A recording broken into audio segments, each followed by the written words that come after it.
Well, good morning, good evening, good afternoon, everybody. Welcome to the Zwift Live broadcast of the Zwift Racing League, presented by WTRL. We're out on the Park Perimeter Loop in New York for the EMEA. Across the whole bunch of zones, actually, in EMEA. We're going to be in the Middle East first. Dave, exciting racing yesterday, exciting racing this morning. As always, the racers are making the race. We saw a lot of efforts, actually, to try and break things apart. And the sprints, they're a little bit separated out, except for that final sprint. I actually heard you yesterday talking about the Gamblers Preem Right. toward the end of a lot of crits, and I think that sets up real well for this final kick. You want to talk a little bit about that? Hey, you bet, Nathan. Hey, it's great to see you. I really Tuesdays are my favorite day of the week. It's also the day that I work the most. So I'm really surprised it came out this way, but it's because this community is so awesome. And yeah, Nathan, the first three races of this season have been somewhat similar. We've talked a lot about the track racing, the points race element. And that's always been the story with Zwift Racing League. It's a points-based league. But the way things have been set up, and kudos to Martin and WTRL and what they've done, helping create and foster this environment. Now, the points come at you fast and furious today. There's a few more elements to deal with in the community, fastest through segments, and we'll be talking about that. But that sprint is positioned so the final sprint. So again, 4 laps today, folks, out on a course that Nathan would love racing on. Let me tell you, there's a lot of vertical out here. It's a thinking person's course for sure. And that final sprint, yeah, are you going to gamble and go for the last bonus? It's a little different here than what we had yesterday, though, in Premier. In Premier, there were 40 points at that final bonus before 50 for the winner at the finish line. So many points there. It's a little different here, 10-1 for that sprint. So I would think that you save it for the finish in the community. Back to you, Nathan. Yeah, with only 10 points up for grabs versus 40, might not be quite as key, but Yeah. you're still gonna have maybe a situation where I could see teams trying to. I might not win the final sprint, but I still got a pretty good kick. Let's try and separate things, put some pressure on, the pack.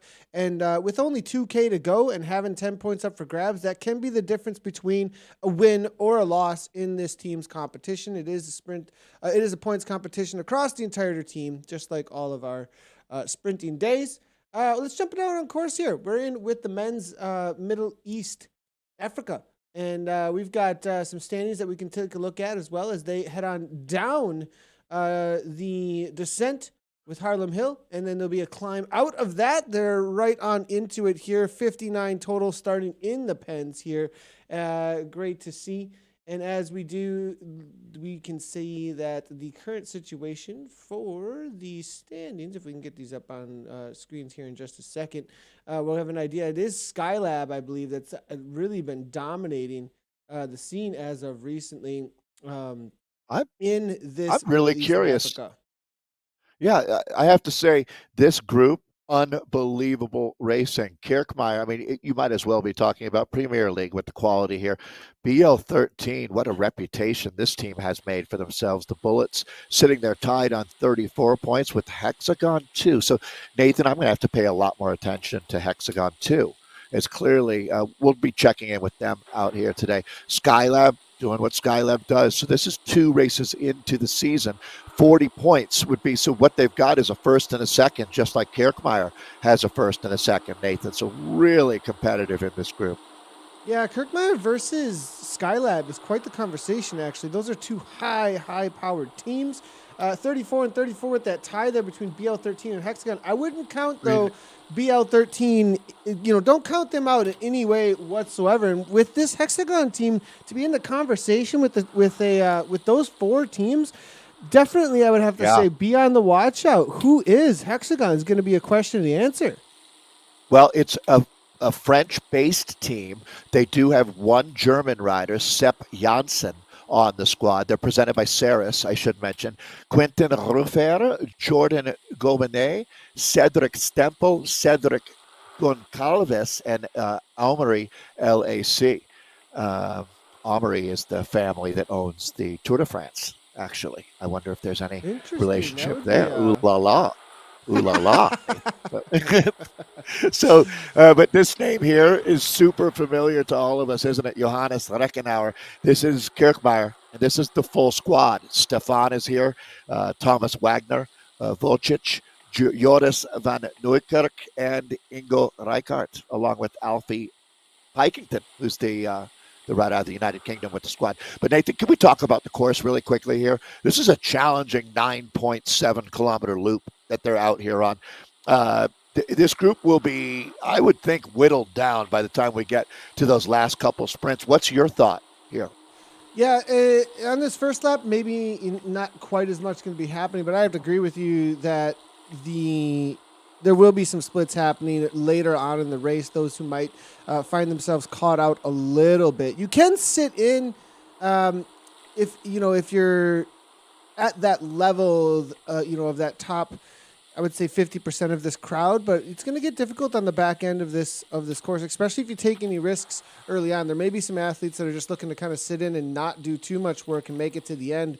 Now, there is the reality each and every lap of this Haarlem Hill, and then after that, though, we have this rolling terrain that, in my opinion, is actually the places to really try and make a move. Haarlem, you can do something with to put pressure on and get those heart rates up, have people kind of in the hurt locker a little bit, but it's actually the attacks following Haarlem, like we're seeing here going off the front a little bit, actually. What is this? This is going to be Wagner from the KC team. And as you see this for here, the points. You go off the front. We saw this from Messineo yesterday as well. An attack.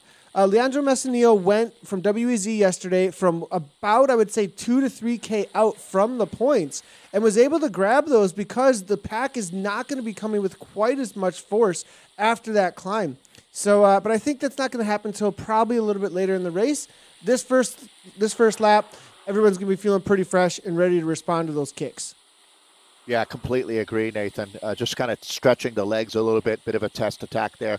You also get a feel for what teams are going to actively try to close things down as this first sprint. I have it at 7.1K. Want to give a shout out to Cy Bradley, who's working really hard out there, and I really appreciate guys like Cy and Sherpa Dave and helping really break down these courses for us. So we'll see that first sprint, though, will tell us a lot as that breaks down with 10 points down to 1 point for the first 10 riders over the line. And that will remain that way. Yesterday, we were doubling points every time through. In our community, it'll be that same structure, 10 to 1, top 10, each time at the bonus sprint. And you'll see that arch is different than the finish line, which comes about 3K after.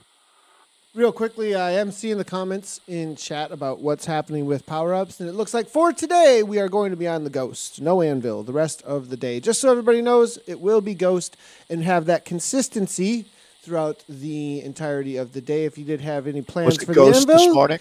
So, yeah, it was Ghost this morning, so from what I'm seeing. So just expect the Ghost the rest of the day. There will not be an update to the Anvil. No changes, it looks like, are going to be made. From what I am told, if anybody decides to do anything other than that, that would be, yeah, we'll just leave it at that. From what we're told, it's not. It's going to be Ghost for the rest of the day. And I think the consistency at this point is most likely the way to go, anyways. And then, bro, though, kick. Here we go. Boromir off the front, and Daz Carter trying to give it a go as well.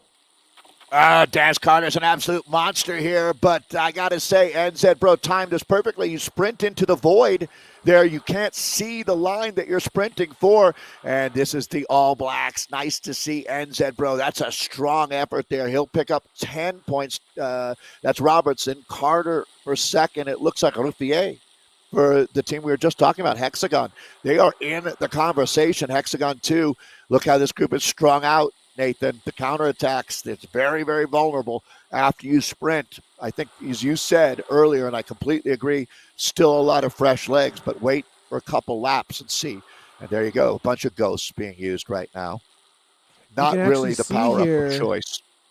Yeah, I mean, on this course, it'll be interesting to see how that Ghost ends up playing out. You do get these, because of the roller coaster effect on Park Perimeter, I could see the Ghost coming into, an impact. I wouldn't say that final sprint is so high speed. It's going to be very difficult to do anything with it there, but I could see some of these rollers on the, trying to steal some of these points in the sprint situation, each and every lap, perhaps, or even Little sneak on away. the little sneak away on the climb. There's a climb actually each lap when the lap starts. That's a false flat.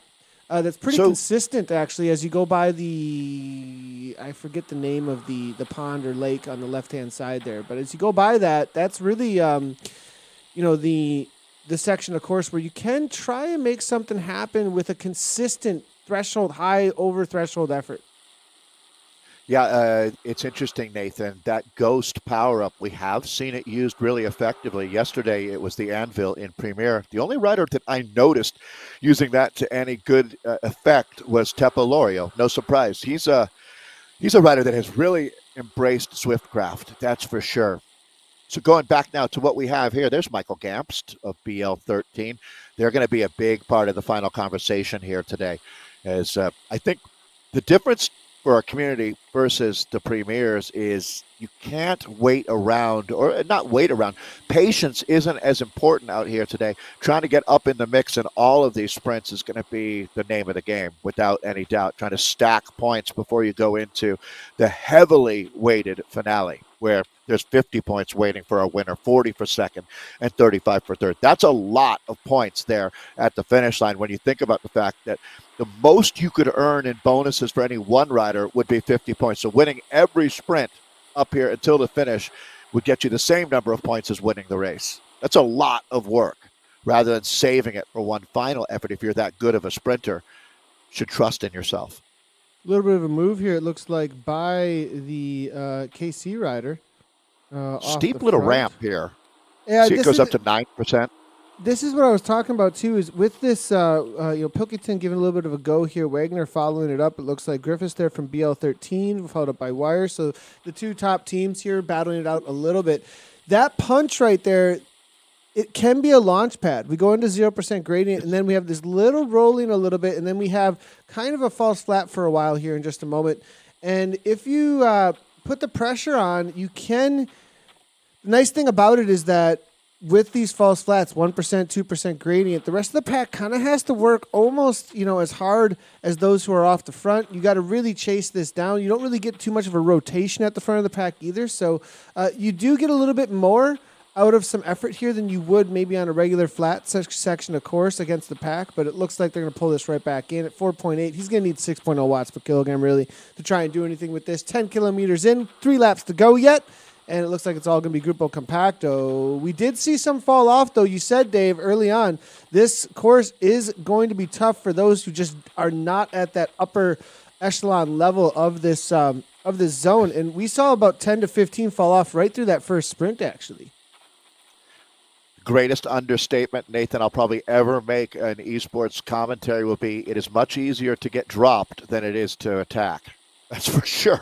As you can see that just getting 4 seconds off the front is a massive effort. But boy, once you find yourself in trouble, and especially as we've noted, this is anything but flat. Talked yesterday about how I always thought as a kid Central Park would be completely flat, but it's anything but that. This is a man-made wonder.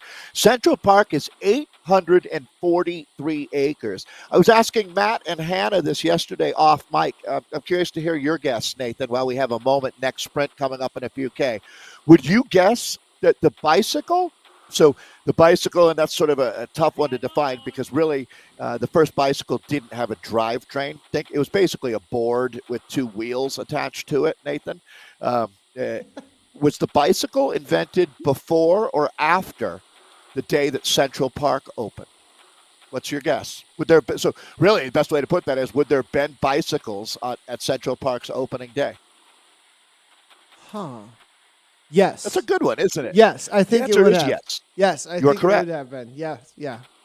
In 1817, the Swift Walker bicycle was developed by Karl van Dries, and Central Park opened. And this was an absolute masterpiece in America and defined what parks look like all over this country. There's literally, I was going to say dozens, but I think it's hundreds of parks are inspired by this man-made wonder here. 1858. Central Park opened. Zwift went beta in 2014, by the way. I just wanted to hit the final date for Do you. the There. math. Do the math on that one. Do the math. What's Yeah. What's the difference? What's the difference there? How long did it take us to go virtual into another reality with the bicycle? From the I hope making Ollie. of the I hope bicycle. Ollie Peckover. Do you think Ollie Peckover appreciates all the hard research being done here by our staff? Now, okay, so this is actually a rider to watch out for. I wonder if he's going to be able to make some moves out here today. You know, Ollie? Yeah, Ali, one of the top athletes out here, was a part of the Zwift Academy finalists at one point as well. Be on the watch out for him for sure.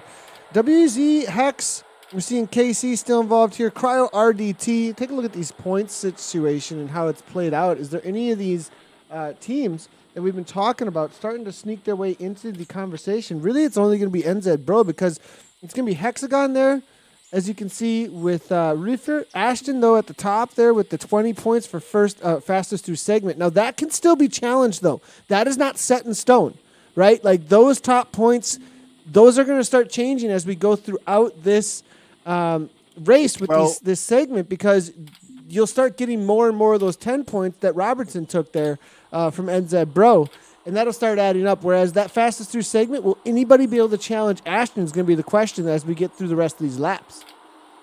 Yeah, there's a real technique to that, and it's part of what makes it's the WTRL secret sauce, to tell you the truth, adding in these different elements that riders are so excited about. The Scottish wonder, Christopher Ashton there. And you can see that, the top 5 riders are combining points in both first across the line, which scores 10 riders deep with 10 to 1 points, and then fastest through segment, as Nathan just illustrated, is constantly being updated out here. So gives you a good feel. A lot of different jerseys, Nathan, up there. But the one that looks the strongest to me, doing some quick math in my head, is going to be Hexagon, presented by Saris. They've got 2 riders up there in the top 6. So job well done up to this point, guys. It's a pretty long, thin line of pain right now. So not bunching up all that much. They're keeping the pressure on out here. Listen to this murderer's row that Skylab brings to the race. Caleb Carl, you could stop right there. Caleb Carl is a one-man wrecking crew out here. Can we speak to Caleb Carl and how he's riding after hip surgery? Like, he had hip surgery, I think, only 2 months ago. I want to say we did a final ride with him. It might have been late October, early November.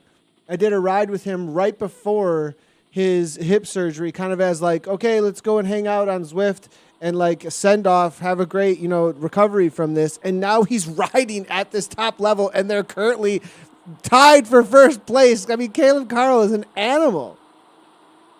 Yeah. And Nathan, we used to see Caleb before the hip surgery, thinking last year.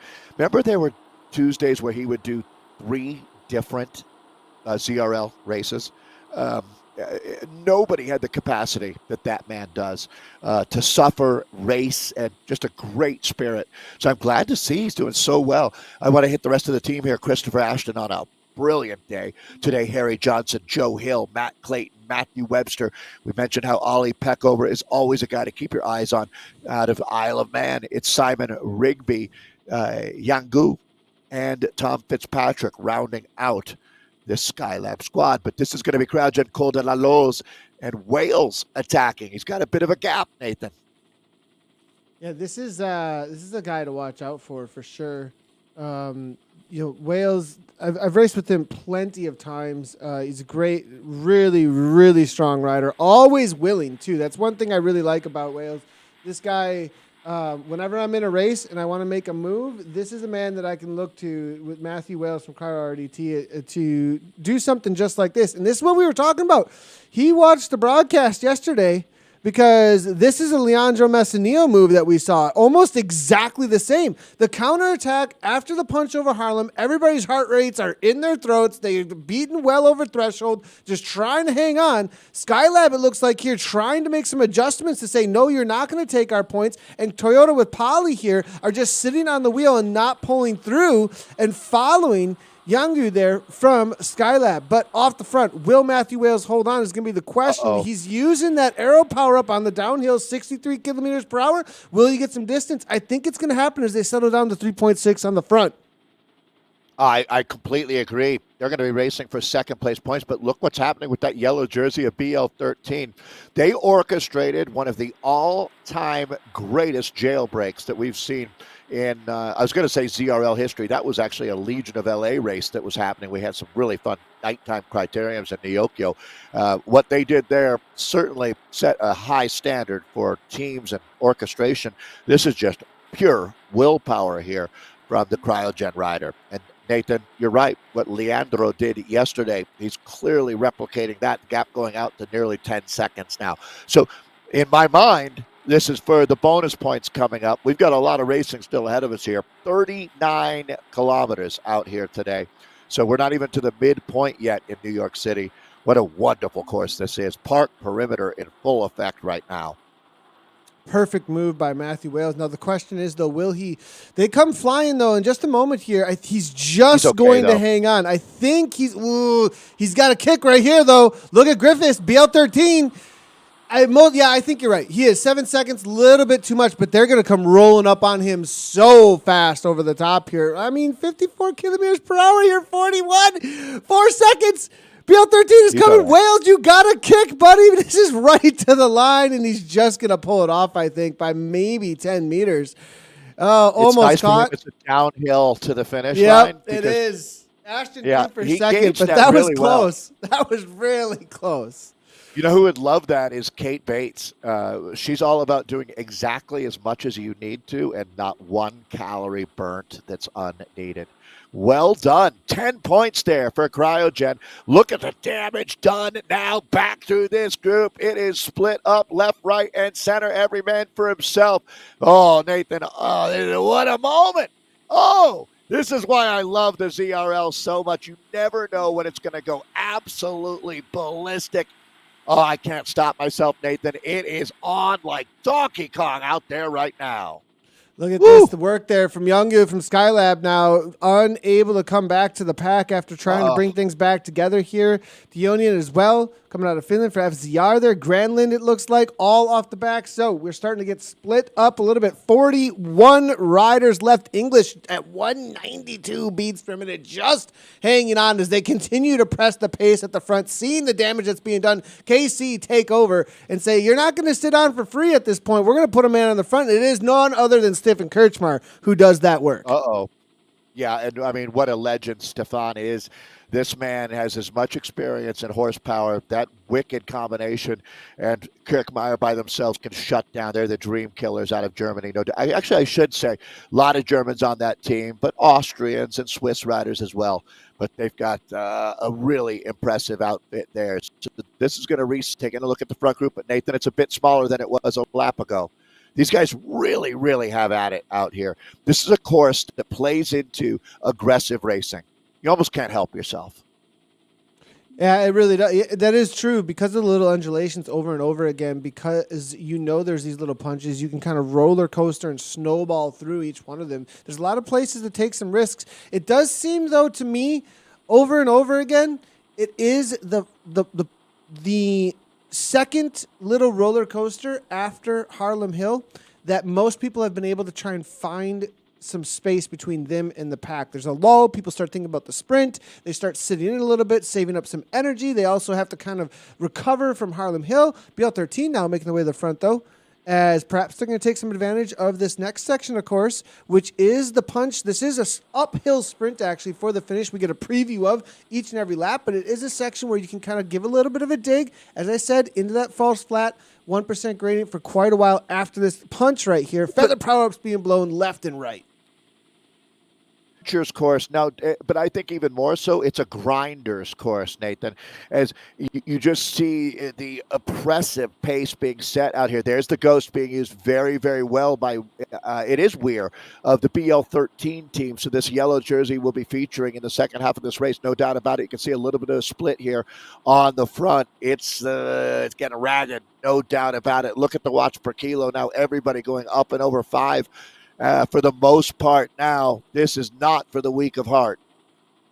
Wire here now leading things out at 4.3. It gets shut down pretty quickly by Skylab with Hill coming over the top there on the pink Tron bike. It's going to be Huckledare coming from WEZ over the top, I believe. No, Edzeb Bro, actually. Haynes from Edzeb Bro Boromir, that was just a little bit of an over-exaggeration of what was needed, I think, to get back on terms. Not really an attack, because we're not seeing anything over 5 watts per kilogram. Amongst this crew, it's really got to be 5, 6, or to orange to really make any kind of moves, as it's all Grupo Compacto. They know they've broken it down to about 41 riders at this point, halfway through the race. Dave, and are we going to see a break again? I think so. When it starts getting down to these kinds of numbers, you know who's made it is strong enough to most likely respond pretty well, but the chess game of putting people over their limit now might start getting played out by some of these teams who are looking to unseat those 2 top teams, Skylab, Kirchmeier. I think some of these other teams, like we saw from Cryo RDT just a moment ago with Wales, trying to play some games to unseat these top 2. I think this plays into Kirchmeier's hands, to tell you the truth. There's Stefan right on the front. Perfect timing there. When you look at the hitters that they've got on this team, Ingo Reichardt and Johannes Reckenauer, these are 2 of the fastest men in the world on this team. They've got 3 guys that it's easy to imagine being up inside. There's a lot of routes to victory for Kirchmeier here today, and I think that they played their cards pretty well.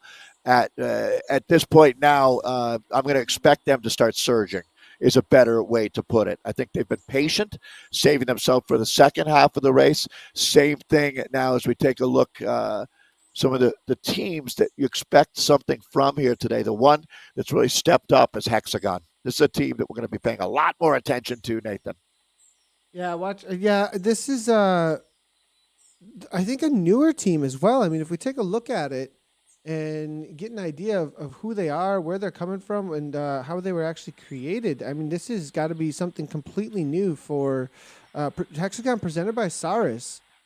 Super new. They don't actually have an About Us here over at the Zwift Power. A lot of French riders. There's like 5 pages, though, of French riders here. So maybe they did jump in actually this last season. We'll see if chat can help us out a little bit here. But great to see them challenging these top teams. Now, again, it's a little early to start talking playoffs, but, are they going to be a part of the conversation, or are we grabbing Skylab and Kirchmeier? That's really what BL13 as well as this Hexagon team that's new are going to start thinking about, is like, wow, we're a little bit behind on the point structure. Now, these are the points here for the day so far. Right now, Ashton at the top when it comes to these segments. But if we think about the standings, Skylar and Kirchmeier are really just, tied at this point for that playoff situation here.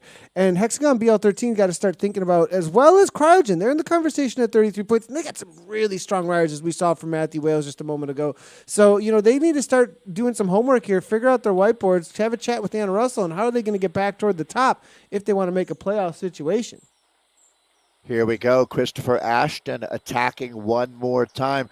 So as the group comes back together, I have a feeling this is going to be a tough run into the points. I get a feeling Skylab's got a plan here now. Yeah, look at this. Skylab all over the front. BL13 looking to counter now. This becomes an absolute Donnybrook at this point. 10 points waiting for the first man over the sprint line here. Down to 1 point for the 10th rider over the line. This will be our 3rd bonus sprint out here in Central Park.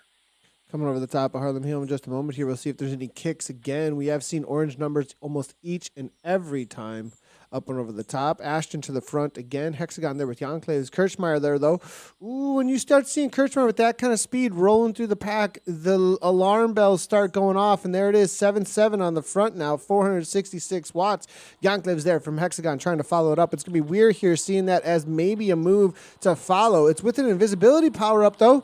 Not going to do him a whole lot of good at this point, I don't think. Maybe just getting rid of that as he knows he's heading toward the next sprint. A little bit of a left-hand turn now. The real punch starts in just a moment here. We're going to see it get into that 11% plus in just a second as we see the orange in the upper right-hand corner, 10, 11%. And this is the moment really of truth for anybody that's looking to hang on with this pack.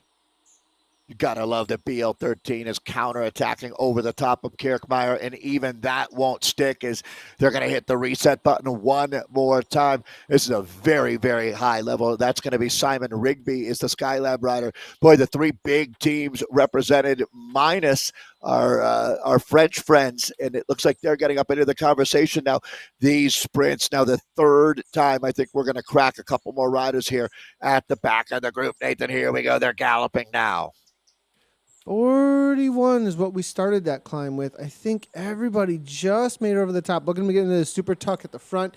And look at the positioning and the difference. Those at the back still pedaling hard to stay on terms. Those who worked to be at the front, able to jump into a super tuck, throw down 0 watts, save that energy, and roll right through with that churn into the pack.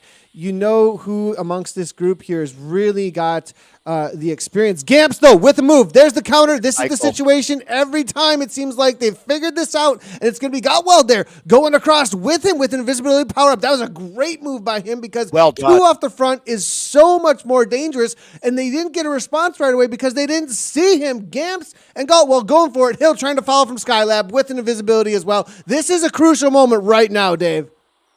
Yeah, using that ghost absolutely perfectly. And look at the extensive damage being done now. That's going to be Johannes Reckenauer from the Kirkmeyer team. This is your all-hands-on-deck moment. No doubt about it. This just might split the group. This is a big, big moment in this race. As these points, it's not just the points. It's what's going to happen after this sprint. It's going to tell the story for the rest of the race. And here we go, Nathan. Top 10 will score. Still about 2K plus out from that sprint section at this point, and they are going all hands on deck, as you said, Kier. Full gas right now, and it's starting to split the pack. If anyone sits up back here toward this part of this pack, it's going to be game over. Ali Peckover trying to get across. It looks like 172 beats per minute. He is going to do so, keeping it calm. Going across is going to be Lacto from Hexagon. And he knows this is definitely a moment here. And at 1 second back, Gen X, this is 35 racers right here. Done. 34 is what's going to make it. Maybe if Johnson gets back on turn. English looking to go across. And yes, you said out of the park now at this point is what's happening. Man, and I tell you what, you're going to see mushroom clouds going up all over Central Park. Now, that is not the U.S. military testing. That is rider after rider absolutely blowing a gasket out here. As you can see, these guys are just going to fight their way back in. That was a dramatic moment here at 25K. Look at Ashton. Christopher Ashton is on the limit. This is not a joke at this point. This is one of the, that was rude. Ali Peckover is saying straight up like that was ouch, as he gets back on terms. Nicely played here by Gamps, Kirkmeyer, Cryo. They put Skylab on the back foot there for a moment. 2 of their riders, their top riders, almost not making that, actually, as Ashton looks to calm his heart rate right on down. There are riders right now that are completely at their limit, just starting to recover a little bit, getting through that brutal moment there. That's some real esports racing, no doubt about it. Let's take a look at this group now. I don't know how these guys are going to be able to wind it up for another sprint here, but they have to. You know, there'll be the 1 or 2 riders, maybe 3 or 4, that had followed the right wheels through all of that and got the pull into the middle of that pack and just played wheel to wheel and kind of like did that, drafting perfectly, and will have a little bit left in the tank still. They caught the wave. You know, like a surfer. Gamps goes again. Yeah. This was the initiator. He goes with an arrow power up, knowing he does not have that 15 watt per kilogram kick, most likely. Wants to get some space. 2 seconds here now. Can he hold on to the speed, as we're going to see a roll through from the rest of the riders here into that uphill grind? He's got 2 seconds. Pilkington's coming on strong. He's going to have to kick over the top here. It's only about 200 meters to the line now at this point. 1 second. Johnson from Skylab trying to come on through. A lot of speed, but I think he's done it. Gamps gonna hang on. What a move by Gamps. Well, you can see timing is everything, just threading the needle perfectly there. Who is the Toyota Cryo rider? They're picking up second. Great job there, winning almost a field sprint behind Michael Gamst. Yeah, it's going to be Polly. Danish rider. Yeah, Jay Polly, real strong rider Good here. For him. Definitely a familiar name here for Jack Polly, coming from that Cryo RDT team. And you want to know what it's taken so far, Dave, just to hang on with this pack? The lowest is 3.9, and we're looking at 4.7, 4.5, like a lot of like 4.5 watt per kilogram-ish. Same as Premier yesterday, to tell you the truth. This is no easier or harder than that Premier race. These guys are such a high level. Don't sleep on our top community riders. I tell you what, There's plenty of these guys in the community that would do quite well in Premier, and hopefully they'll get their chance. There's a name that already has done quite well in Premier, Stefan Kirkmeyer. That team is looking to get back up into the big leagues. Hill here, 5'9". Well, look at this heart rate here from Jay Hill. He's 30 riders. So he's going to make it 31. He's going to make it 31. Skylab, look at how awesome Skylab is at team work. How many guys do they have? They just made a tail. They just made a tail for Hill. They were communicating perfectly, went right to the back, created that draft for their teammate to go further out. Bam, right back in. They are a well-oiled machine. Well done by Skylab. BL13, though, with a counterattack on the top. Gamps goes again. Wagner trying to follow. They can see that these are starting to become threats as we go into the final lap in just a moment here. Yeah, and remember, there's no points at the arch. The points are waiting at the finish line, so they go through, but this is a nice chance to recon that. What Skylab did there, Nathan, is like watching your neighborhood come together to rescue a puppy that's broken through the thin ice on a lake, right? They all link arms and keep sending out to you get the smallest person out there at the edge to grab the puppy. Well, that's what they did with Joe. Got him back up into the group. Joe Hill, just so you know, you're officially a puppy on the team. A wet puppy. Yeah. Gamps and Wagner off the front. They've been trying to make this happen for a couple of laps, and they finally got some space here at this point, but they're going to have to press on. And usually with these little kicks like this, these little uphill kicks, the pack will punch into some orange numbers to bring it back. We'll see if there's any interest as Gamps jumps into 7 watts per kilogram. Yeah, they go to 4 seconds out. Gamst and Wagner sounds like Bang & Olufsen, like a speaker manufacturer, high-end music equipment. Gamst pumping and Wagner, the bass in watts right now. Here we go. There's Team Rave. But unfortunately, this will not be long-lived. Now, no points there, so that's the finish line that they will be finishing in 1 lap. So 1 to go, 1 to go, 1 to go is what they would be hearing. 1 lap to go. 37 minutes of racing, down 29K. We've got a little less than 10K to go here at this point as Wagner continues on, maybe looking for a little bit of chink in the armor. No, backs it off to 3.7, and the pack is all back together here. Now look at the back of the pack, though. My question is anybody falling off? Wow. Nurkark here out of the Netherlands using an aero power-up right now, obviously in struggle. Because that section, of course, is not where you want to be using that because you have 2 sprints coming up where it's absolutely crucial to be having that aero power up. Now, those who do have a ghost, you're probably going to see a lot of ghost invisibility power-ups here being used over this next lap because they are not going to want them any longer. Will we see some cool attacks because of that? That's a good question. So does just getting stuck with the ghost obligate you to attack? Almost, right? I 100% would be in that. I would be like, I got a ghost. I'm not going to win this sprint. Better use it. What else am I going to do with it? Right? Yeah. Yeah. What am I going to ghost in the sprint? Yippity doo I'm invisible. And the last thing you're going to do is throw away a ghost. You're going to try to use it somehow here. As this is Stefan Kirkmeyer to the front. Wagner responding, so he's obviously going to be active in the finale of this race. Kirkmeyer, the Austrian, Wagner, the German. Look at this. Look at these points. Hexagon, 44. Now, that's not going to – that's really going to put them in a good position here with these totals. It does look like Skylab domination, though. 40 points from Ashton. Olive Peck over there at 19 points there. Webster, Clayton. They're just completely dominate. Where's KC? They're not even in the conversation here. No, but look at them all over the front now. So there's so many points at the finish. If they can put 3 in the top 5 at the finish, they win this race. But that's a big ask. That is a huge ask. So getting out in front of things, absolutely Skylab. They just need to have a solid finish here as they got to swing for the fences, using an American baseball term. And it's go big or go home if you're Kirkmeyer now. 100%. Now, real quickly, I know a lot of you are tuning in for the women's central race. On the right-hand side, you can see it there.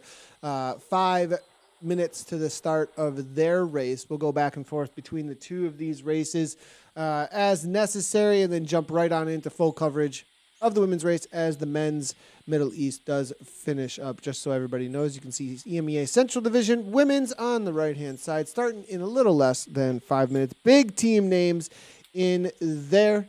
Now we do see though in the men's race over here on the left-hand side for Middle East and Africa, a little bit of a push from Kirkmeyer because I think they're starting to understand their current situation is precarious for no longer being tied and maybe being overtaken by some of the other teams here that are right on their heels, Hexagon and BL13. Maybe not be able to catch up at this point, but I do think that they're going to start threatening Kirchmeier today if Kirchmeier don't do something extra special, as you said, in this final lap. Yeah, and Skylab looks like they're responding quite well now as they neutralize that attack from Stefan and reset things at the front out on the final lap here. So there's another opportunity for points before the finish. That bonus sprint, again, using roughly 3K before the finish out here. 10 points for the first rider over the line. I don't see the teams putting a ton of resources into that. Got to think that you're saving it for the finish here. BL13 now heading toward the front. Now it's going to be Kirchmeier again as he rolls on through the pack. This is the final time up onto the top of the main climb out on course. What are we going to see with this whittled down? You know, a good DS for me. What I would do at this point is I would say somebody set a really, really high tempo at the front. That's not the attacker though. Somebody who's going to be the sacrifice to try and just set a crazy tempo at the front. And put everybody on the back foot and then send your main attacker after this, somewhere after this attack. After everybody kind of settles in and said, okay, enough is enough, then give it a go. We'll see if that's what ends up happening. I have a feeling we're about to see things go absolutely ballistic. Shots are going to be fired left, right, and center here in just a moment as we see WZ with Halonen making his way to the front. So I agree with you, Nathan. It's such an interesting fact that to have a teammate that's able to do that, that's the real sacrifice out there. Having that ability to take the speed up to that point, letting your designated sprinter sit on that chase, and then being able to counterattack over that and win the race or sprint to the win. That's a very valuable asset that not every team has. And those that do, well, this is where you use that asset for sure. Watch for a very savvy rider at this moment roll through like this pack right? and launch from this downhill section. Will we see it, or are they going to call him right on down? If there's a moment, this is it, and Gamps does it again. Here goes Gamps, 9 watts per kilogram. He wants to make a move at this point. He doesn't have the kick that some of these riders have, and he wants to get some separation. Kirchmeier, though, is not liking this. Goes across, it looks like. Oh, I thought perhaps he was dragging the pack, but no, he's cooking up in some orange numbers as well. Now we do see Reichner, Gonclaves, Hex there, Webster, all covering this move, knowing that Gamps has done it before and trying to bring this back together. It looks like that is going to happen, but the damage may be done at the back of the pack. We could see this whittle down again. Well, and you can starting to see more and more of the yellow Kirkmeyer jerseys near the front, and look how this is stringing out.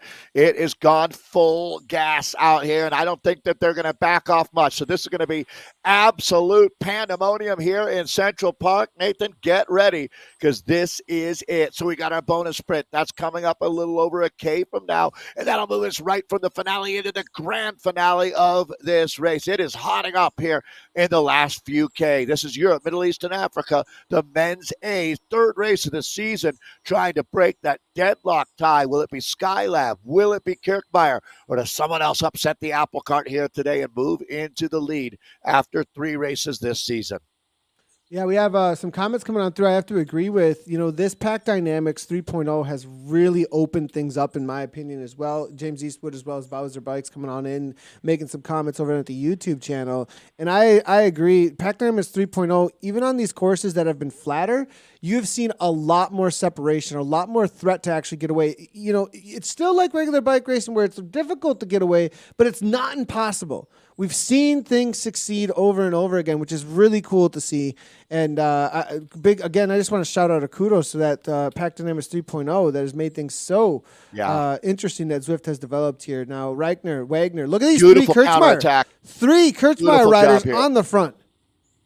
Yeah, and this is textbook racing that we're witnessing as Johannes Reckenauer is going to go up, up, up, and over the top there as they're playing their cards now. It's putting the other teams on a back foot. Caleb Carl coming back just 2 months ago. This man was on the operating table, and now Caleb Carl's going to be making a run at this one. It looks like, Peckover, Ollie Peckover right there, as this is going to blow the group to bits from here on. And BL13 has got Griffiths up there. Look at Skylab. We're starting to get. They got numbers in this group. They do have huge. They have so many numbers at this point, and that's going to be the difficult thing. Is well, we also see WEZ has some numbers in here with the blue and yellow stripe there. Cryo looking pretty good. Yeah, but it really is that to chase this down. I mean, I think KC, this is a good move, but with the kind of numbers of these other teams back there, I'm not sure that this is going to stick even for the sprint points. Actually. I don't either. I think, right now there's enough horsepower back in that group. So Johannes Reckenauer is the rider in the black and yellow. That's going to be Wagner. The other rider here. No, the level here is just so interesting to me that how much things have changed. Gamp's now given to go. We'll talk about that in a second. And actually, we're going to have only 2K to go in just a moment now. So Gamp's with another kick. He got away with it last time, but Martin's is following it up here. Martin's from Cryogen, one of the strongest riders we've ever seen out on Zwift here, making a move as well here. Will it be Griffiths from BL13 playing it perfectly as well as Daz Carter over the top? BL13, they might take down all three top spots here in just a second. Will Cryo be able to hang on against him? I think Daz Carter's going to come on through. And no, it's going to be Griffiths, actually. Martin's will hold on for second. Carter there for third. Good points across the line here, but we've got the big sprint here in just a moment. I thought they might press on, but they're going to sit up and wait for another sprint, it looks like. Well, this could be another BL13 situation. They have to go if they're going to do it. They have to go now. No, it's too late. It's too late. Well, Gams, it looks like they're going to wait. I mean, he just roll away? Could he? They're sitting up at the front. Ashton not chasing here. 3.1 watts per kilogram. What's the speed differentiation? 52 kilometers per hour. No. Wales, though, going across here. Wales just rolled through with 60 kilometers per hour. This is a move from Matthew Wales. This is all in right here. Yeah, because with only 1.5K to go or so, this is, what are you going to reset? No, not happening. Yeah, completely commit here. Push all the chips into the middle of the table. The Cryogen Cole de la Loz rider. And this is going to be interesting now. So the gap has gone up to, let's call it 3 seconds there. It's going to be Pilkington leading the chase. He's down to we'll see the kite here in a moment. The red kite at 1K to go. Look at the speed differentiation. It's 10 kilometers per hour. Interesting. I mean, so the speed differentiation of the pack versus him when they get into the sprint will be 10 kilometers per hour. So Wagner sees this as a threat. He knows it's a threat here. 9 watts per kilogram. Invisibility power up. He's getting some separation now. You got 1K. 5 seconds, and this is going to shut it down, though. They're going to start responding. They don't want to let KC go. And this downhill gets so fast. There is still 7 seconds, though. Can he punch? It's going to be the question of whether or not he's got the speed into the downhill and then the kick to the line. They're going to close this down so quickly, Dave. Well, the fact that he even has a chance speaks to that the pack dynamics that you were talking about here, is it gave him the courage to get out there and attack. And let me tell you, fortune favors the brave. I'm not going to bet against him at this point. Wales still holding on. He's going to bring this down to about 500 meters to go with a 7-second advantage. And watch now that thundering herd right behind him as they're starting to attack out of the chase group. So this is going now into the final few 100 meters. Nathan, can he pull it off? This will be a miraculous win here. He's got some distance still. He's up to 59 kilometers per hour, but I don't know the speed, though. He gets almost in within sight. It's right around the corner, but here comes Ollie Peckover. Ollie Peckover giving it a go, 13 watts per kilogram. They can see him in the distance. It's going to come right to the line. Has Matthew Wales upset the pack? Wales is right there. He's not going to do it. They're coming. They're screaming at 14 watts per kilogram, and it's going to be Webster. Oh, my gosh, I can't tell. I can't tell who did it. That was amazing to the line. Imagine him watching the screen right now, not knowing what just happened. I mean, he knows. He can see his placing, but that was so incredibly close, Dave. Right there, wheel lengths. We're going to have to look at the replay. Well, I think that'll go down as, without any question, our hero of the day. but I don't think it was enough. I have a strong feeling. Well, I'll let the pictures do the talking here. This is the final few hundred meters, turning himself inside out. Look at Skylab now, like a pack of wolves.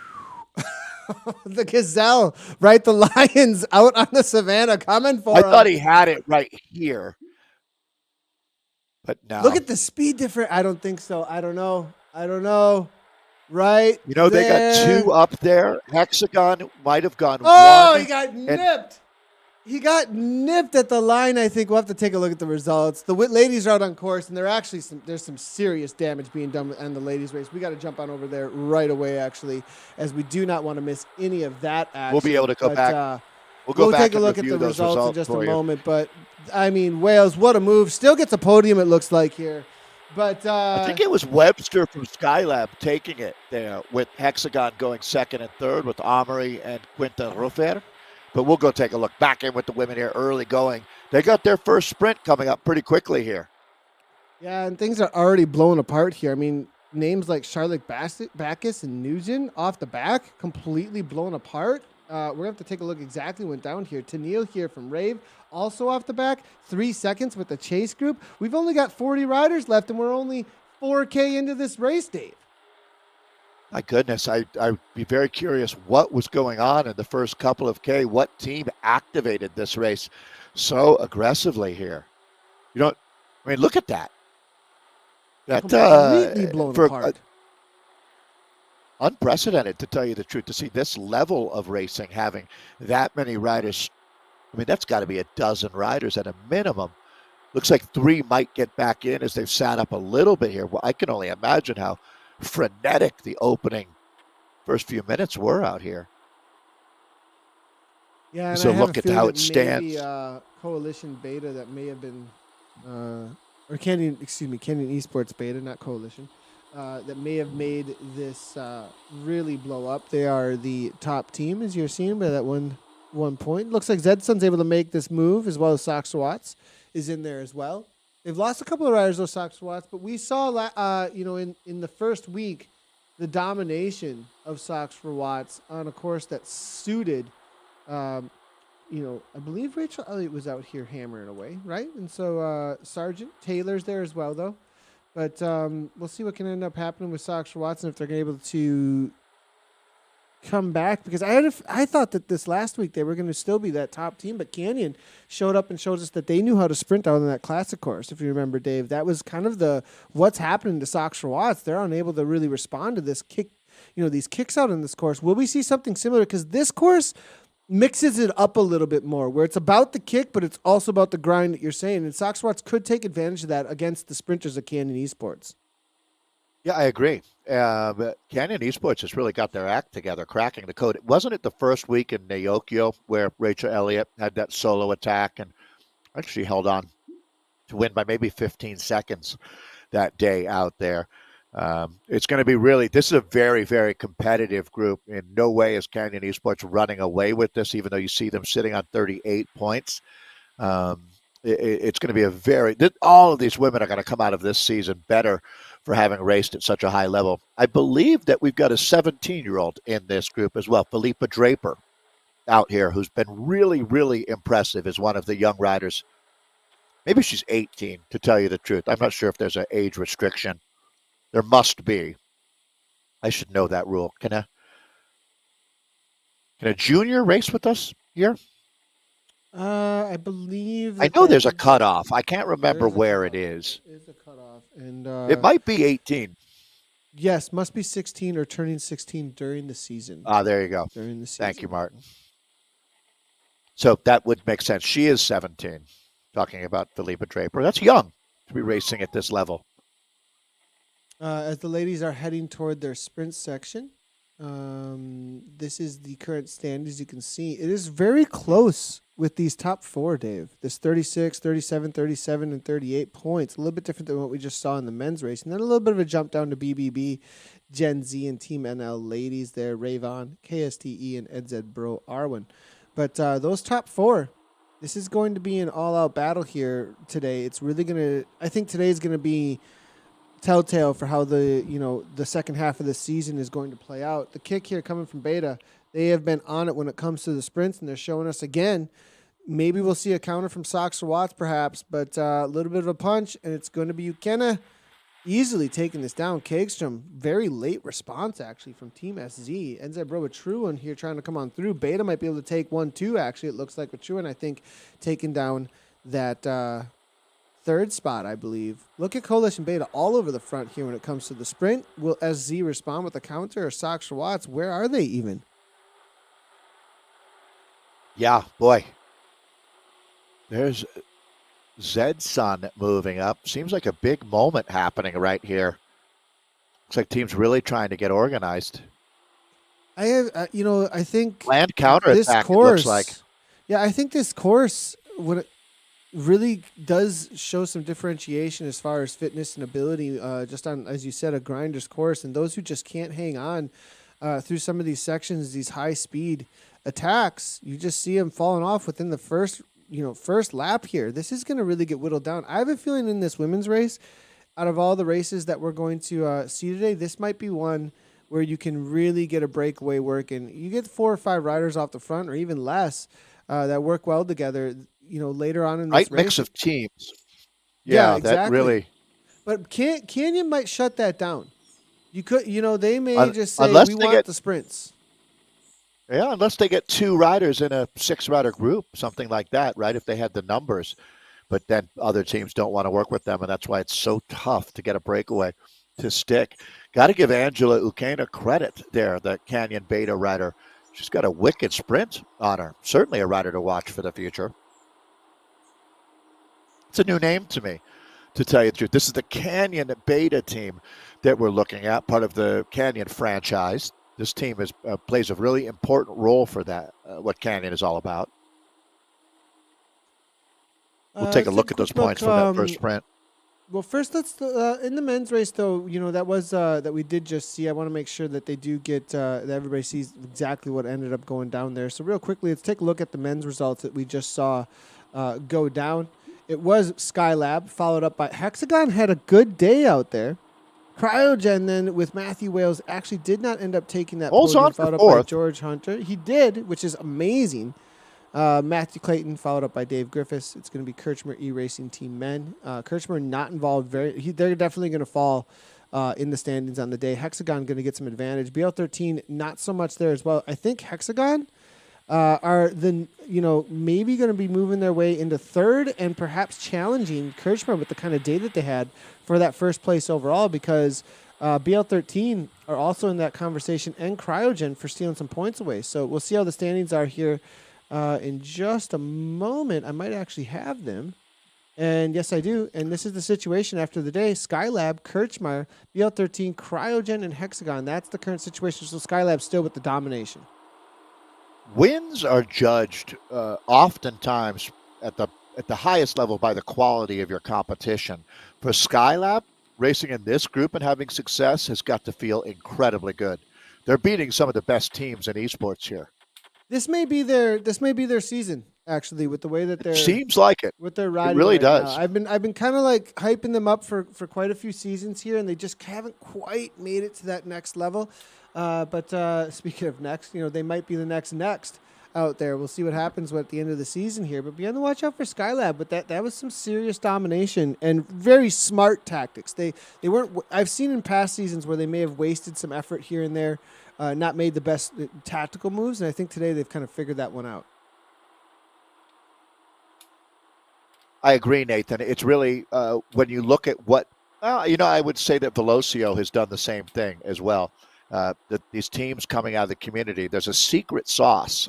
It's a little different for each team, but one thing that they seem to really, the brain trust that these teams have has been maybe the most impressive part and the community element of it. These guys have a lot of fun at racing together. Looking at the points now, it's Stewart here. So Canyon doing a great job as Stewart picking up the most points. That's Sammy Stewart, who is one of the big stars in this league, a breakthrough rider, in my opinion. We're going to hear a lot more about Sammy Stewart there. The fastest across the line versus the through segment times, and she's scoring in both. Then you've got Fleece here, the Polish rider, Agata Fleece on Canyon Beta with the second most points. She's tied there with Trewun out of New Zealand. And you can see how they break down from there. That's how things stand after that first sprint and fastest through segment. Real quickly, also want to highlight everybody that we are also covering the men's central that just did take off. So we will be back and forth between these two races as they get out on course. And then it's gonna be close, everybody. We will jump over to the women's West following this race. We'll get into the women's West though, just so everybody knows, after the central finish, and they'll most likely be halfway or coming toward the end of their first lap in the West. There's just a little overlap with how long the race takes today. It's a little over an hour of racing for the women, and there's only 1 hour between the two races, just as a heads up everyone on that. But out on course now, the men's central for EMEA, and we will be jumping in with them as things develop, taking a look at the standings and everything as well for their race as they jump out on course. Let's jump back in with the ladies, though, and have a little bit of conversation where things are at and how things are standing out on course. It does look like, I think, a solid chase here trying to develop. Well, not really, actually. It's really kind of scattered. No women's land here for Van Hulsen out of the Netherlands from Team NL.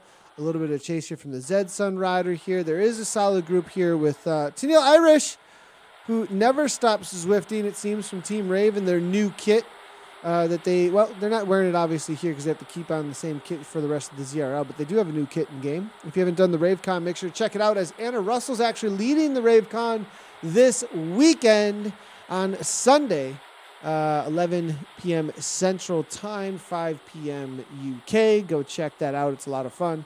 And I think Anna's going to have all the whiteboard knowledge. As far as any RaveCon you want to be a part of, the Anna Russell RaveCon, Dave, that's extra special. That'll be the one. That's the one. That's the master class of RaveCons. It sounds like they're getting a lot of folks to show up. Didn't Sherpa Dave lead one recently too? Yes, he did. Yes, he definitely did. So good for him. Definitely been a great thing that's been going down with the RaveCon that they're putting together. It's put a couple of ideas in my head actually. With we might have a race con on Saturdays and the RaveCon on Sundays. We'll see what ends up happening with that as Nathan's wheels are turning. I just want to race my bike. As now to the front, it looks like Charlotte Marty here. Charlotte encouraging some other riders, it looks like, to work in the group that she's in there. Going back to the front now. It's a tough course. It really is. They'll have 505 meters of climbing throughout basically an hour of racing, over 39 kilometers here, just getting into it. 4 laps here in Central Park. Sprints each lap. 10 points for the first woman over the line, down to 1 point for the 10th woman over the line. And of course, fastest through segments play a big role out here. See quite a few feather power-ups being thrown. The power-up question, a little bit different today with the Ghost in play. Arrow and feather, the helmet and the feather as well. See all of them right there on display as they make their way up a very steep pitch here, 8% grade. It looks like Team SZ now making their way to the front. As you can see, BBB trying to follow it They up. really Look at all the SZ jerseys, actually. 4 of them seem fairly I would have coordinated. me nervous. A group of organized Swedes means something's about to happen. BBB This isn't over just the by top. chance. No, not at all. But Coalition taking full advantage of the roller coaster effect now, coming from the back of the pack. But SZ will get a little bit of a break. They may have... Yeah, they can almost surf their way back. Yeah, and once you get into that 63 right here, nobody actually even has to be pedaling, really. Now you see the speed roll right on through. Kagstrom, always a rider to be watching out for, though. She has a wicked Very sprint strong on her. Fast Berglund, also Asa Fast Berglund there is always a really strong rider, too, to be watching out for. But BBB to the front. Soxer Watts, they're going to be the team. Jane Despa's Sargent now to the front as well. And watch out for Soxer Watts. 3 here. Maybe trying to make things a little more difficult. very tactical out here right now for our women as they come up on our second sprint.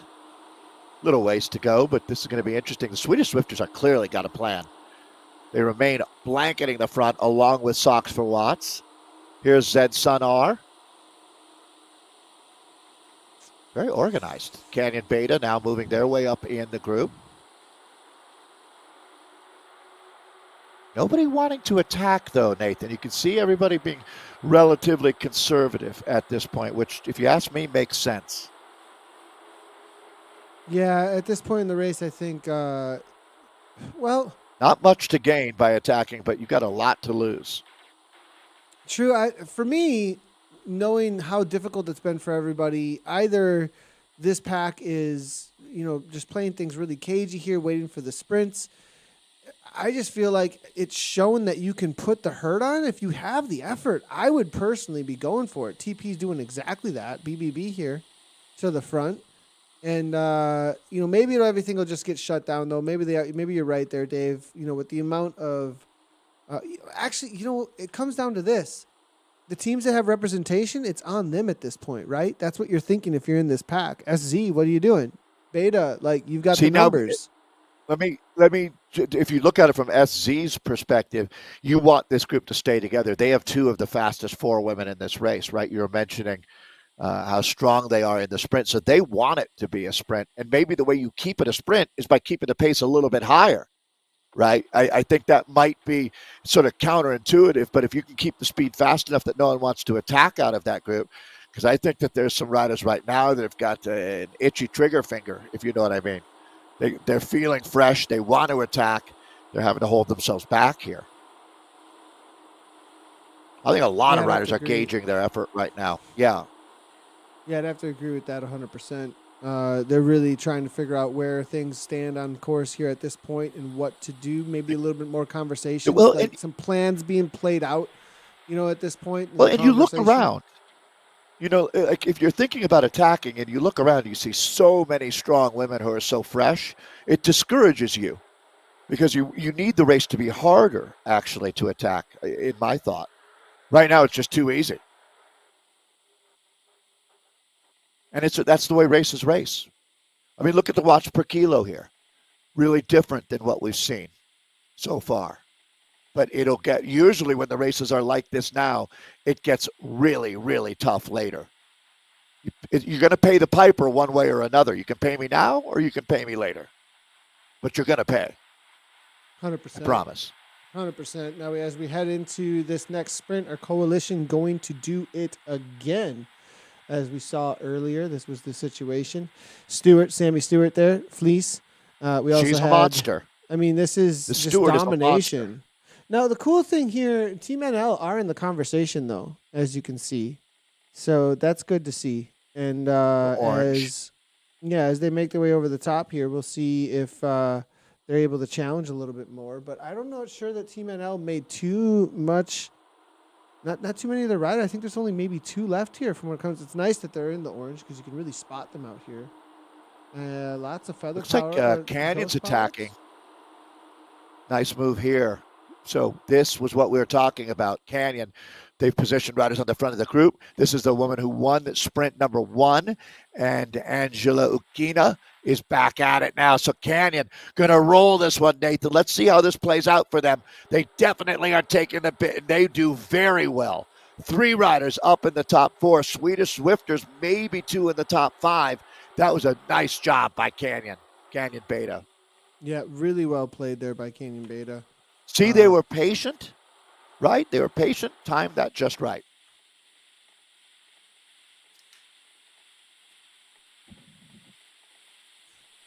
Looks like we are maybe going to lose. Apologies, everybody here.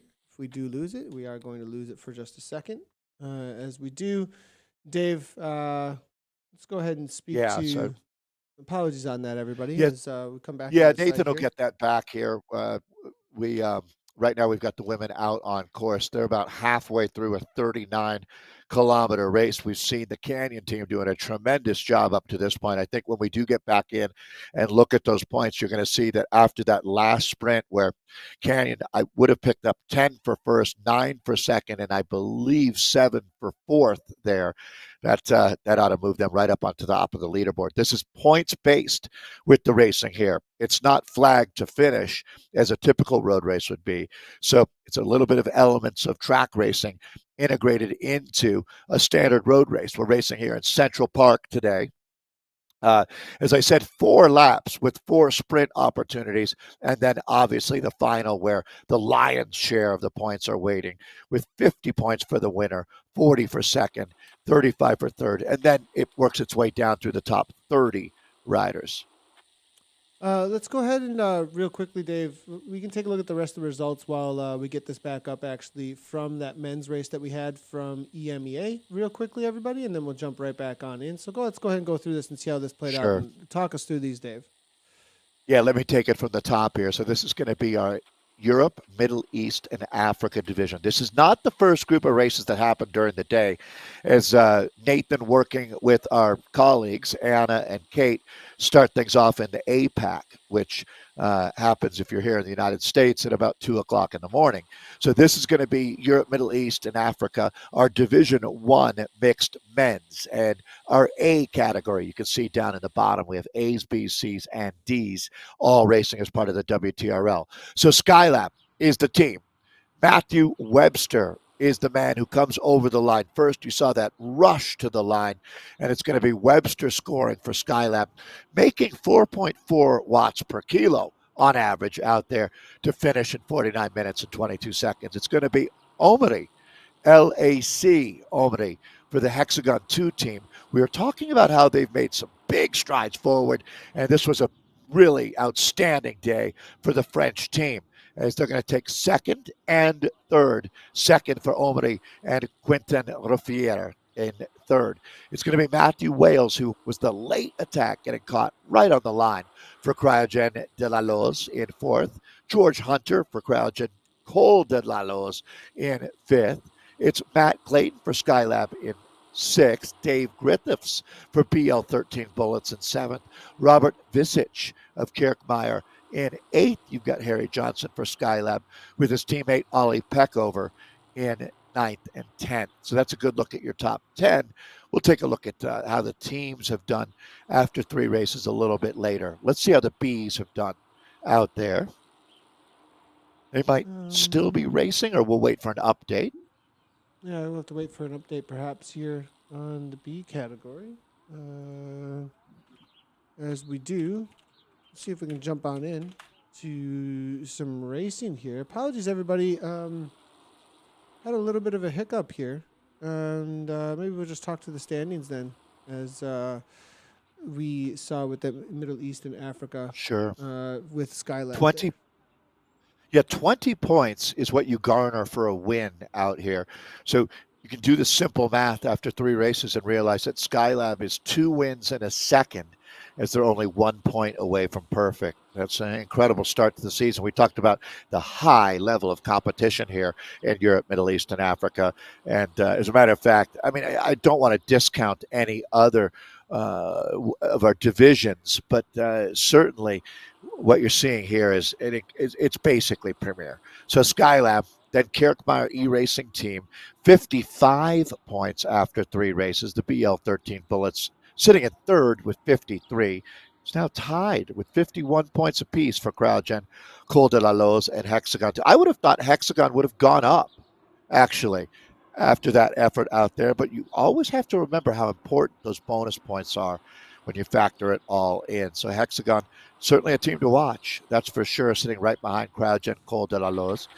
FZR in at 6th, a 2-point advantage over the Generation X Oysters in 7th. It's 8th place right now for World Elite Zwifters, and the Wolfpack edition have a 1-point lead over the second of the Skylab teams. It's Skylab Jolly Boys in 9th right now with 38 points. And then rounding out our top 10 here after 3 races in Europe, Middle East, and Africa, Division 1 A's, it's NZ Bro Boromir, our friends from New Zealand. So that's your standings after 3 races of the season. Next week, team time trial week. We'll be heading to the Douce course in France for a little under 30 kilometers of our favorite discipline, my favorite discipline, the team time trial. I can't speak for Nathan, although I know he loves it. Might not be your favorite. Good job. Nathan got us back in here with the women at 35K in. So just in time for you to enjoy the finale here in New York as we rejoin our women's field here in Central Park. Yeah, and as you can see, we'll probably. I really need to this is the apologize, dudes. I'm everybody. sorry. Yeah, well, and Yep. to be honest, not even sure which dudes. So I'm just going like we're 35.5 kilometers in, and it looks like we're into the final here. One sprint to go. Interesting enough, this is not. Is this the bees for the? No, this is a top. This is a top because we've got Juiced here. We've got Britain in here as well. So this is going to be one of the top 8 categories here. I'm assuming Europe, Middle. I'm assuming Is this this Central? maybe is the East that we jumped into East here. Okay. Is what I'm thinking. As we got Chudik there from WLC. We may have completely, from what I'm seeing right now, everybody, I'm going to try really hard to get back to the Women's Central. If I can, it will happen. But we are definitely struggling Sorry to about that, find folks. it out there, everyone. As soon as we can, we will do so. The Women's West Division 1 starts in 28 minutes, and we will definitely jump in with them. But from what I'm seeing right now, we have lost any kind of feeds whatsoever otherwise. So we'll be back next week for sure. We'll redouble our efforts. We got a sprint happening here. That's a really cool jersey, actually. A few cool jerseys here, but one team. Is this P to Z? P We're to looking Z at. out of the. I'm Wow. assuming this is going to be the East. They look for great. The EMEA. I want that jersey in my garage. I wouldn't leave it in my garage. I'd put it in my closet. Looks like they're all going to sit up after that sprint. So, Nathan, to your credit, I think that maybe sometimes it's moments like this where we realize what you do is magic, being able to jump from race to race and all of the different categories. And there's a lot of things that Nathan is doing that I'm certainly not here in Colorado as producing this entire show. And there's little windows and things that can happen where you get bumped out of races, and no one works harder to keep the coverage going than Nathan. I 100% can promise you that. So we definitely apologize. It's something that we're as bummed as anyone. I was really looking forward to that, but we certainly will be back next week. And as Nathan mentioned, we have about 26 minutes until the women in the Europe, Middle East, and Africa West will be out on course. As we take, these guys are just into their finale now, that we're watching the final K of racing at this point. But again, something we don't take lightly, I promise. Well, like to have a light heart, light feet, and really enjoy life, but take it very seriously, trying to make sure that we cover all of these races and get as many of the different categories. I remember having a conversation with Martin well over a year ago about how important it was to him that we try to not only cover the A's, but let's show the B's and the C's and the D's, and we certainly do. I wish there was an ability to show all of you your races being broadcast, and we're working towards that. But these guys are into about 600 meters to go here in Central Park. It looks like Britain here. They're trying to make this move similar to what we saw from Wales. They've got 2 or 3 seconds. They've got a shot. Not sure it's gonna. He had a solid 7 at this point, so I have a feeling they're gonna get overrun. As rare 17 watts per kilogram coming out of the man from the Netherlands in the Alienware kit. Nice kick into 77 kilometers per hour, but I think he's going to slow right on down. And it's going to be Adam Zimmerman. Didn't realize he was hanging out in here, leading things out, but now over the top. Van den Bosch now with that white kit on, but at Johnny Alexander, it looks like going to take that down ahead of Marino from Peta Z. That's the situation here as WLC put down the representation. We'll have to see what the points structure and finish is like for them in just a moment. Women's West Division will be starting in 22 minutes from now. We'll take a look. We can still take a look at the point standings from what we were covering a little bit as well in just a moment here. But as you can see, WLC on the front with the good timing there with Johnny Alexander. We'll take a quick look at the points with that in just a second. We may actually have to take a break as well, you guys. Short break. In between these as we wait for the next. But as you did say, Dave, we can, jump on over to maybe a few of the other categories here. And, as we jump in with the Rhinos with JB and Team Italy here, as well as a few others, they might be able to get some idea of. It's worth Dave. noting that we've got 15,000. I should ask Martin what the exact number is of people that race in Zwift community, but I think 15,000 is probably pretty close. It's there or thereabouts, and most of them are not racing in the A's. That's for sure. The B's, the C's, and the D's around the globe are highly competitive. There's a lot of folks who have been spending their Tuesdays and, for that matter, Thursdays with us, as we always enjoy WTRL's Team Time Trial Thursdays, and that's really where this all started. So we certainly appreciate the folks that the salt of the earth, really, and that's what Zwift community is all about. It's not all Matthew van der Poels and Wout van Aerts. There's a lot of yous and me's in this group as well, and Simonsons, as we take a look at the familiar. Is this Kirkmeyer again? We might see this Kirkmeyer kit racing in over 200 racers on that club. These guys on a pretty steep climb here in Central Park. This futuristic look at New York. It's got a little bit of New York today. I was talking with Christina Grossman about how realistic this perimeter loop is. Actually, anything at Central Park is incredibly realistic. Eric Min and Mike McCarthy and Charlie Eisendorf, a lot of the original core group at Zwift, and still, for most cases, the core group at Zwift, have raced in Central Park since they were teenagers, even younger in Charlie's case. And Charlie and his dad put on races here in Central Park, 4 o'clock in the morning. Maybe even earlier than 4. If you were there at 4, you were probably late. They were probably out there at 2 in the morning, just laying cones and getting registration going.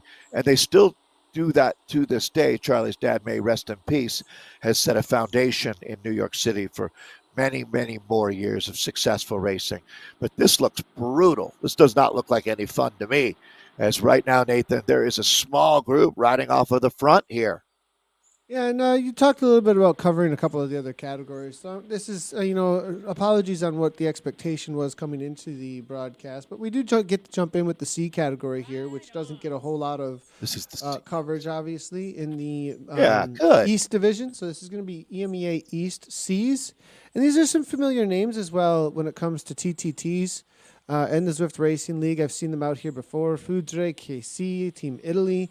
And the cool one thing to speak to as well is, a lot of these teams, we see them at the top level with those A's, and they have these, they have teams throughout all of ZRL, though, with that same branding across all the categories, which I think is a really cool part of this community, that it isn't just that top A level that races underneath these developing esports teams, that it's at every single level. And that's something that's you see rarely in real life cycling. Does that make sense, Dave? You don't often see that kind of breadth and depth across all of cycling ability when it comes to top-end teams, then also funneling down to all of these teams throughout the entirety of the cycling community. This is one of the rare places where you see that kind of association.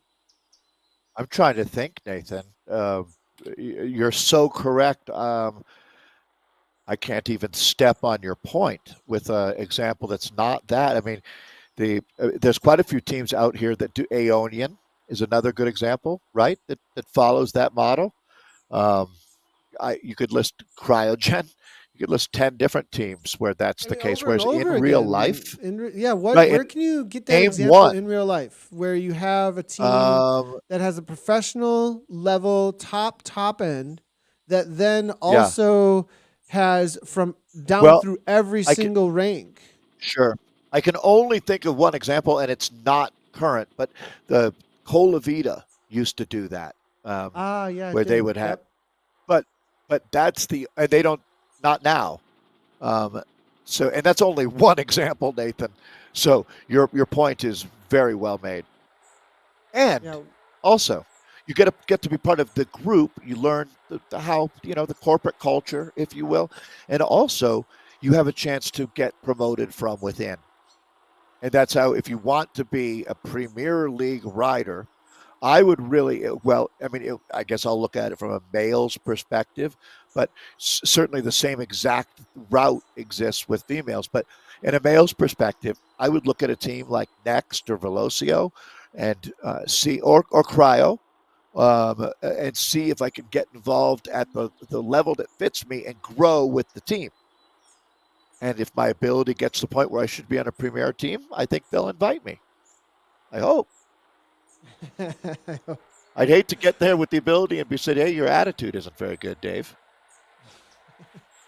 You need here 12 seconds. He's making the Messamio move, and it looks like it's going to work for him here. As the used to be called the Poison Dart Frog has showed us yesterday how to make this happen. Actually catching a lap rider Ramsey here as we are in with the C's for this division. And Foudre making the move. Team Italy on the front of the pack, not really all that interested Nice in to the see chase, it seems like. So someone must have got onto their companion app there who follows, was it Foudre, the team, or and gave the rider a ride on, which is something that if you Zwift yourself, you're super familiar with. And if you'd like to support our riders, they love it. I think another ride on. There you go. Stacking them up now for Udny on the Foudre team. Yeah, this is really. This is a nice move. This And is, actually, we're this only is 3K from the this finish. This is mixed. This is This a woman attacking off the front woman? here, Wow. actually. Yeah, Camille Udne for the Foudre Camaliet. And look at her. Killing it. She's making 7 watts per kilo. They're not going to be bringing her back. What do you think? I mean, Nathan, I think she's gone. My money is on her. You can I see think the sprint. I think the sprint. They're going to catch. I think the sprint's going to catch. Unfortunately, on the the side of this is this just is going to be so hard. Intense. I guess you know what I'm doing? I'm rooting with my heart because 12 seconds right now sounds like a lot, but this sprint, she's going to get the points here. So 10 points for Cecile. That makes it all worth it right there. 100%. So now, can she hold on? Here. Now Rhino's here making a move. Maybe I'm overestimating the kind of speed they're going to come through here with, though.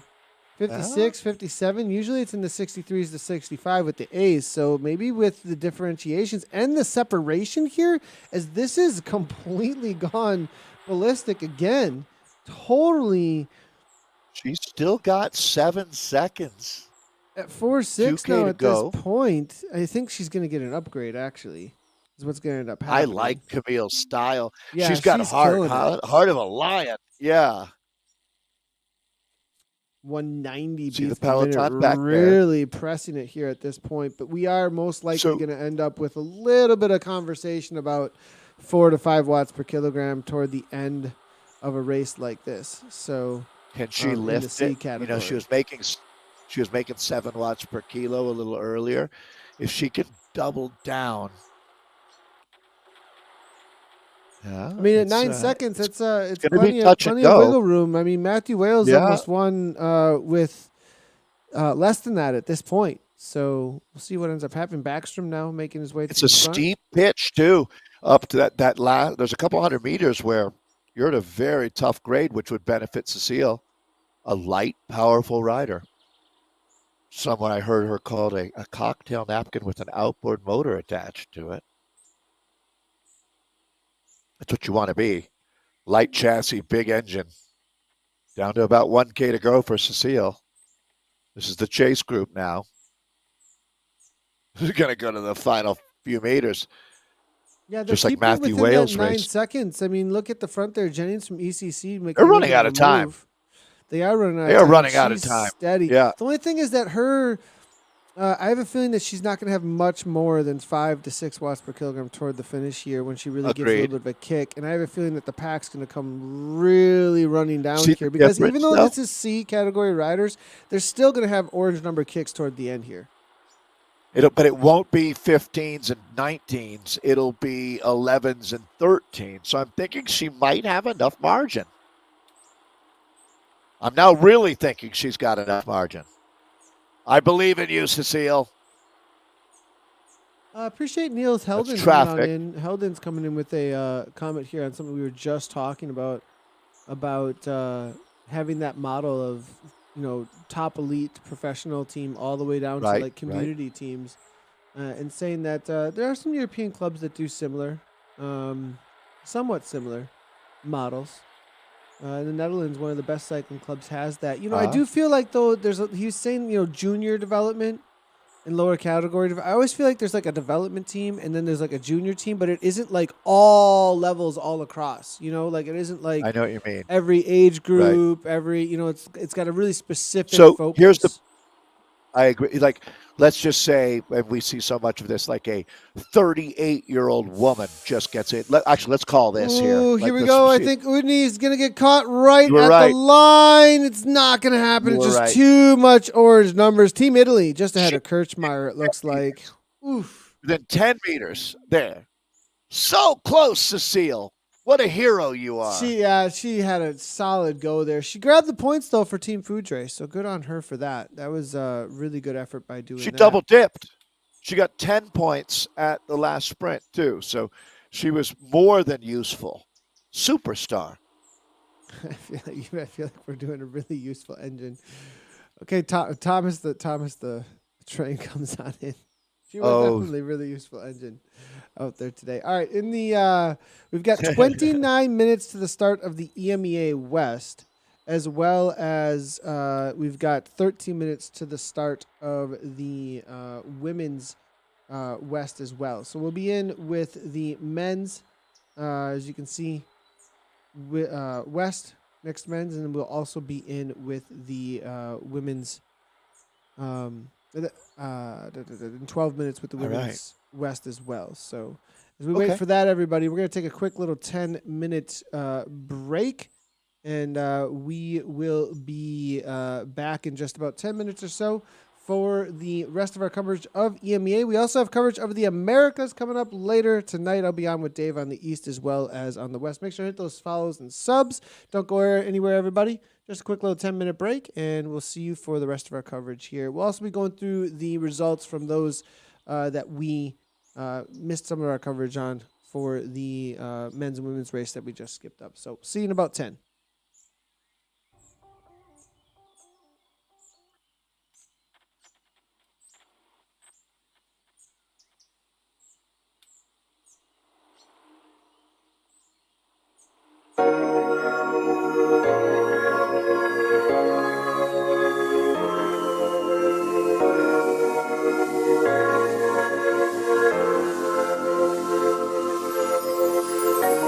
Let them see your perfect imperfections.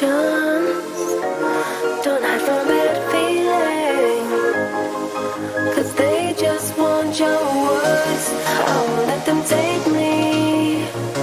No, I won't let them break me. No one on this earth can bring me down. Now I'm standing tall. I won't ever fall.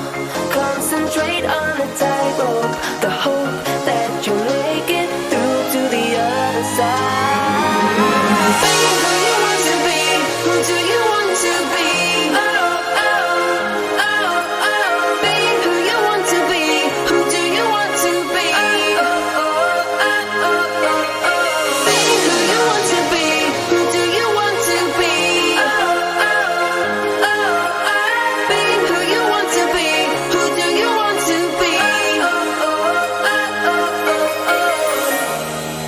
see your perfect imperfections. Don't hide from bad feeling, 'cause they just want your words, words, words, words, words, words.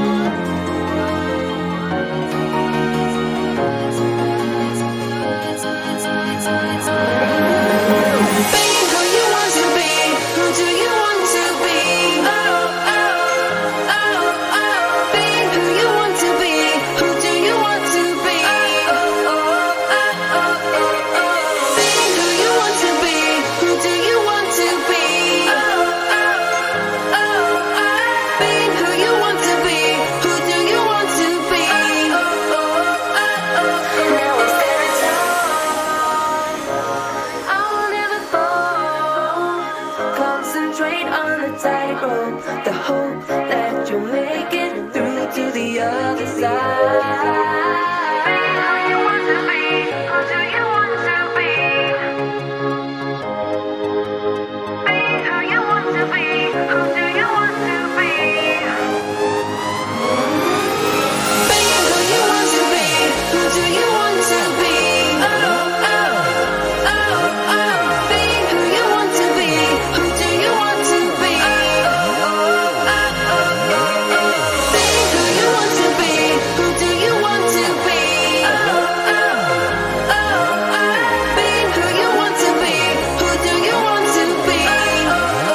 And we are back. We are jumping on in. We got some questions coming on to chat. We do see them coming on through. We are jumping in with the women's EMEA West Division 1As here. And it does look like we've got the KISS Racing team. We've got Aeonian, Rafa CC, Lot Fabric. We've got plenty of top end ladies here racing. It looks like as they jump out on course, they're half a kilometer in. Dave, again, had a little bit of struggle here. It looks like with some of our EMEA, but we'll get in with some of the results and stuff. And you obviously always head on over to WTRL.racing, but we will be catching the rest of the EMEA West for the top end men and women.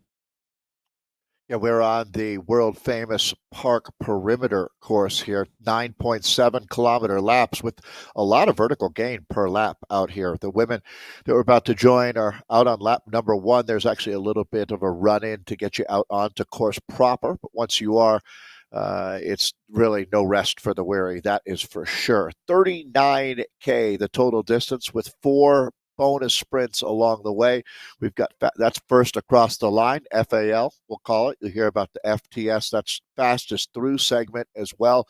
That'll come into play. So there's a lot of points out there in this format. Again, as we get the women out on course here, it is a team point format. It's not a flag to finish type race, a standard point to point road race. Yep, there is a start and there is a finish, and there are a lot of points at that finish line, but it's these bonus sprints along the way that really make the difference. The teams will be sprinting for 10 points for the first rider over the line, and it scores really deep here, down to 10 riders.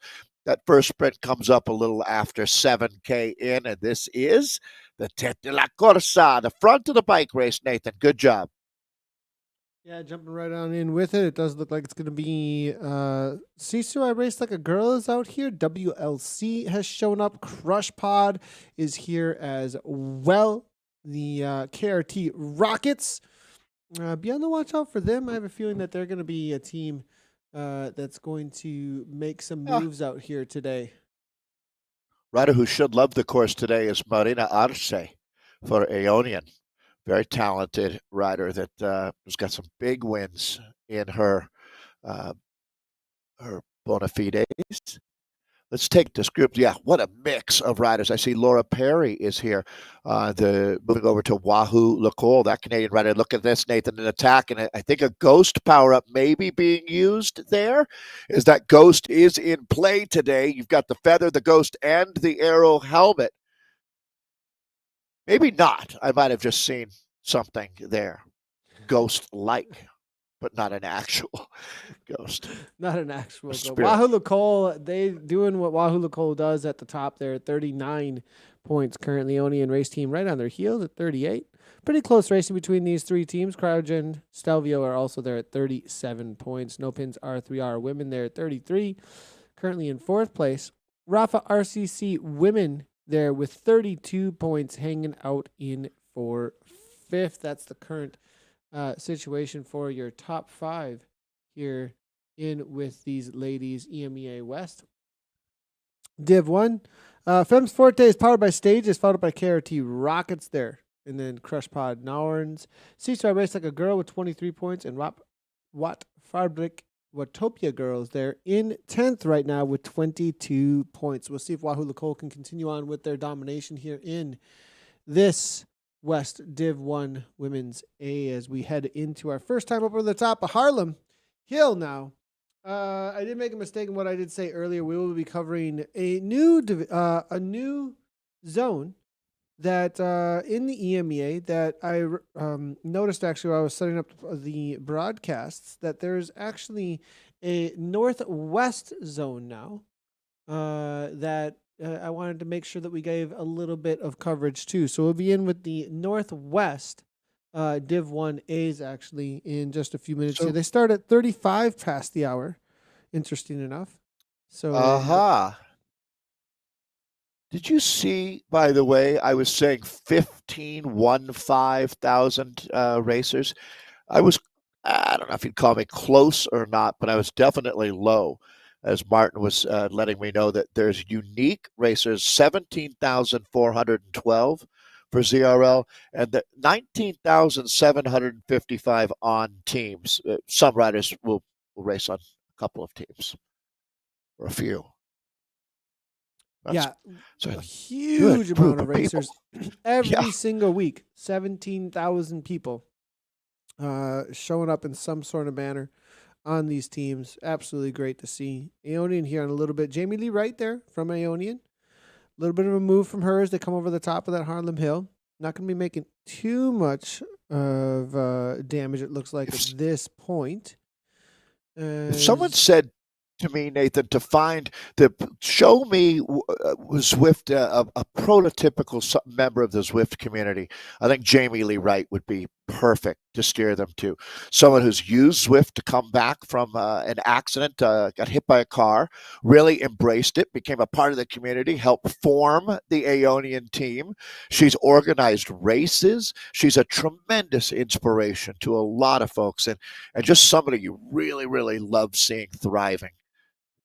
That's the Aeonian rider, Jamie Lee Wright from Guernsey, now lives in London, that I'm talking about. Yeah, awesome rider. Been a huge part of the community for quite a long time. Been really pressing it when it comes to the race scene, and showing up today here, trying to make some moves early on. Looks like it's going to be shut down, though, here by Watt Fabric as they make that move. It's kind of becoming a signature move out here, it seems like, on this park perimeter course. Each and every lap, the little roller coaster, the second punch through here, if you can carry some speed. Nothing going to really be happening, it looks like, though, right now in this ladies' race when it comes to this section of course, as they do start their way through their halfway point on this first lap. You can see in the upper right-hand corner the map profile a little bit and how far out they are from that next sprint point. I'd say about 3K or so, maybe a little less than that. And they're going to start setting up and thinking about those 10 points as well as fastest through segment in just a moment. Starting to look, Caroline Strausser is here on the Crush Pod team. They bring, it's really, Amanda Wendorf on Seesaw Race. Oh, boy, Nathan, I'm just saying Carly Johan has taken the start as well for I Race Like a Girl as we move in to put our attention and a spotlight onto this field. It's going to be interesting. I was mentioning Wahoo Lacole, and they've got Sonia Carrot out here as well. So this is going to be an interesting group of women to watch sprint for the first time. I haven't even mentioned Watt Fabric yet. Reckenauer here. This is going to be an interesting first look at who brought their sprinting legs to New York City with them, Nathan. Yeah, it is. This first section, I think, is going to tell us a lot about who's going to be taking those fastest through segment, because I think the first time through is almost always the highest punch. And they're not really, the thing about this, the way that they're setting this up right now is everyone's kind of looking at each other. There aren't any early attacks to stretch the legs. Nobody's going to get really behind the ball in any kind of way when it comes to being over effort. Everyone's going to have a full gas punch over the top here, it looks like. So I'm expecting a very high speed sprint here in just a moment. We're going to have one last little downhill, one little bump in there, and then it's going to be a punch over the top of a climb, and then a downhill into the sprint. It's a really interesting sprint, Dave. You know, with that that climb over the top, the timing is so incredibly key. You can really ride a wheel and come over the top to the downhill section of the sprint with a lot of speed carried over from anybody who gives you a lead out in a way that's different than a flat lead out, right? Like that, it really can rocket you to that line if you time it perfectly. It's funny, Nathan, in real life sprinting, typically 200 meters is the designated all-in point for your sprint. You have to be so much craftier than that out here in esports sprinting, and really threading that needle of positioning yourself in the right group at the right time when that surge happens, and being able to ride that wave. We talked about that in the earlier race about surfing to the front and then hitting the front really in that last 15 meters is the only time that you want to put your nose out into the wind. The dynamics are incredible, and this begins the sprint here now. So go ahead and light the fuse, and we'll find out who the bomb is. It's on, Nathan. Yeah, and here we go. It's going to be Van Eyck there coming over the top there from Ionian, I Starts believe, out of the Netherlands. Yep. And this is the section I was talking about, that rocket over the top. She's going to take that out. Now watch the Cryogen rider. That's going to be Elle. She got to jump on it.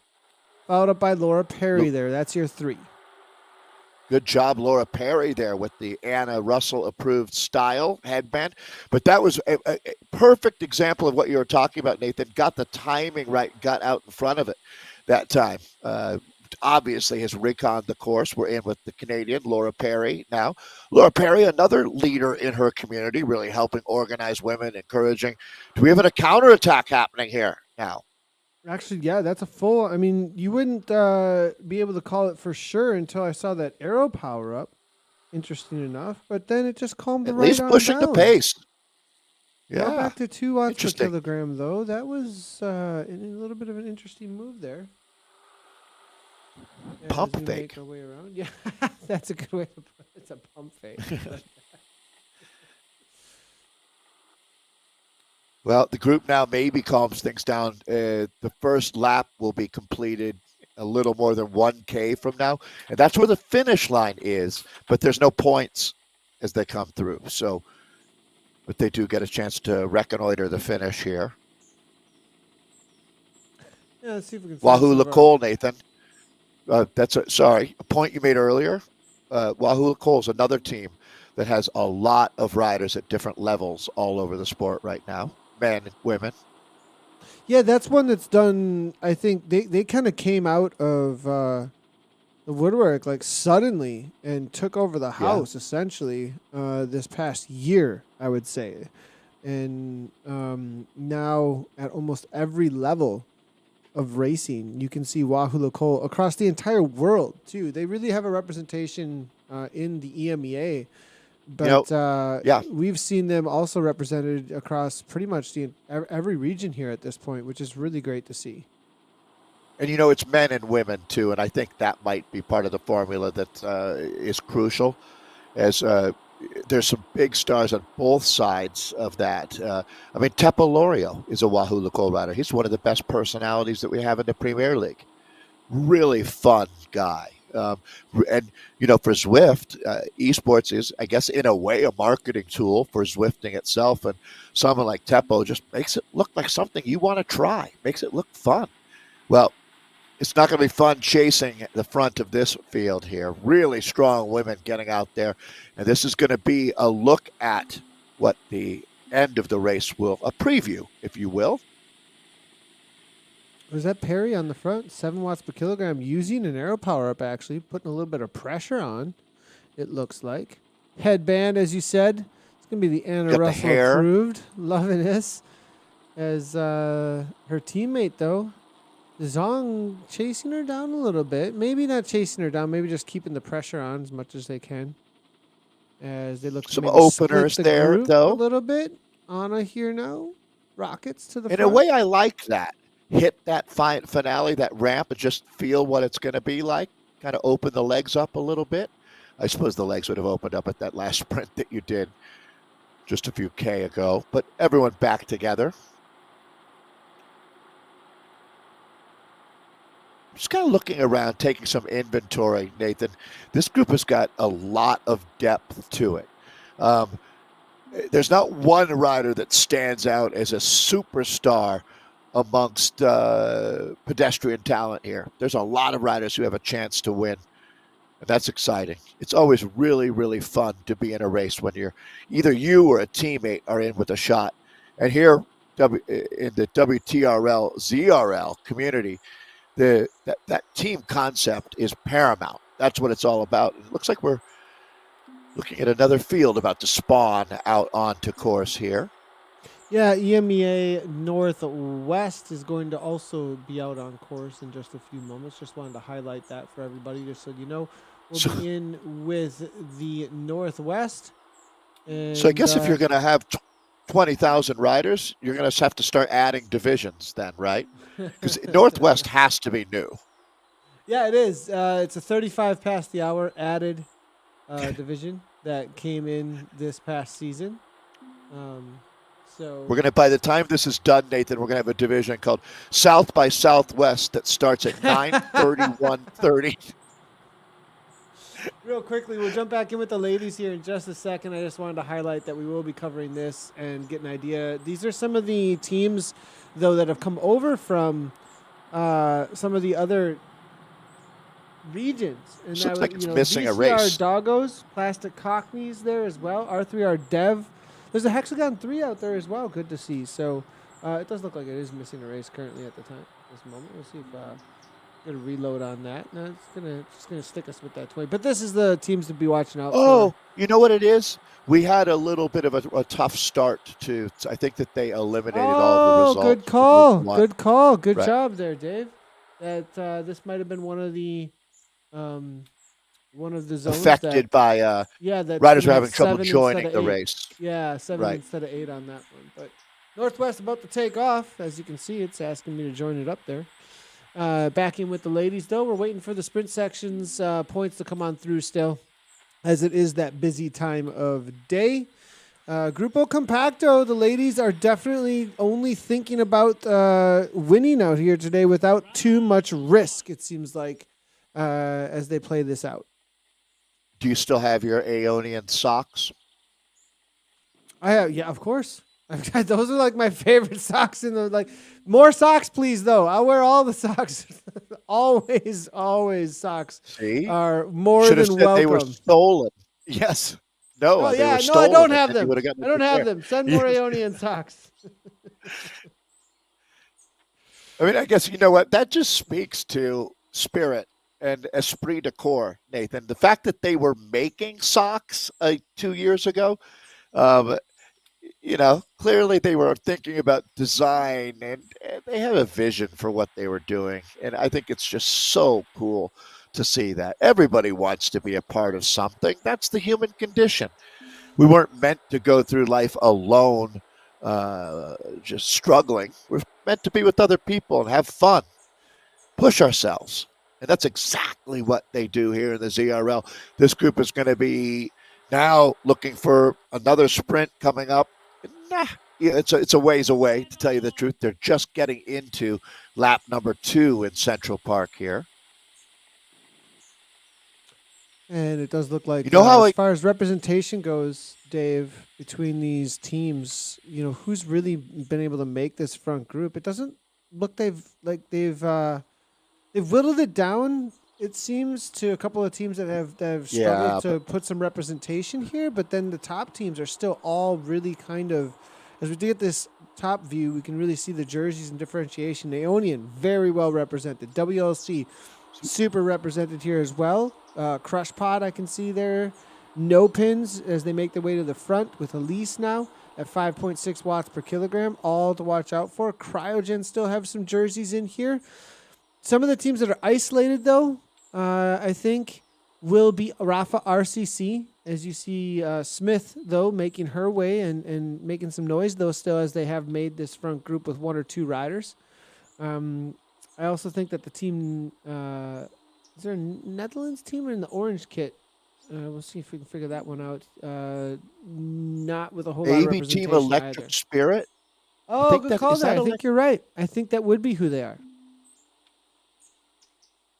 The team that I'm always pulling for. I like their spirit. Laura Perry's leveled up this year. That's the Wahoo rider there with the, I don't know what you call that hairstyle. Is that cornrows or just braids?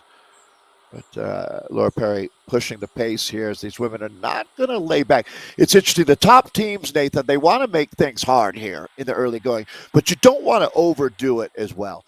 You want to separate the wheat from the chaff, but you don't want to use all your resources making the race for another team to go ahead and just gobble it up at the end. And I think we've reached that point now where the teams maybe have done enough aggressive riding, and now they want to start looking around. As I said, take some inventory, figure out where we're at, and figure out how you're going to play your cards right now. You did a really good job, though, of breaking that down and showing us, the entire Aeonian team is here, I think.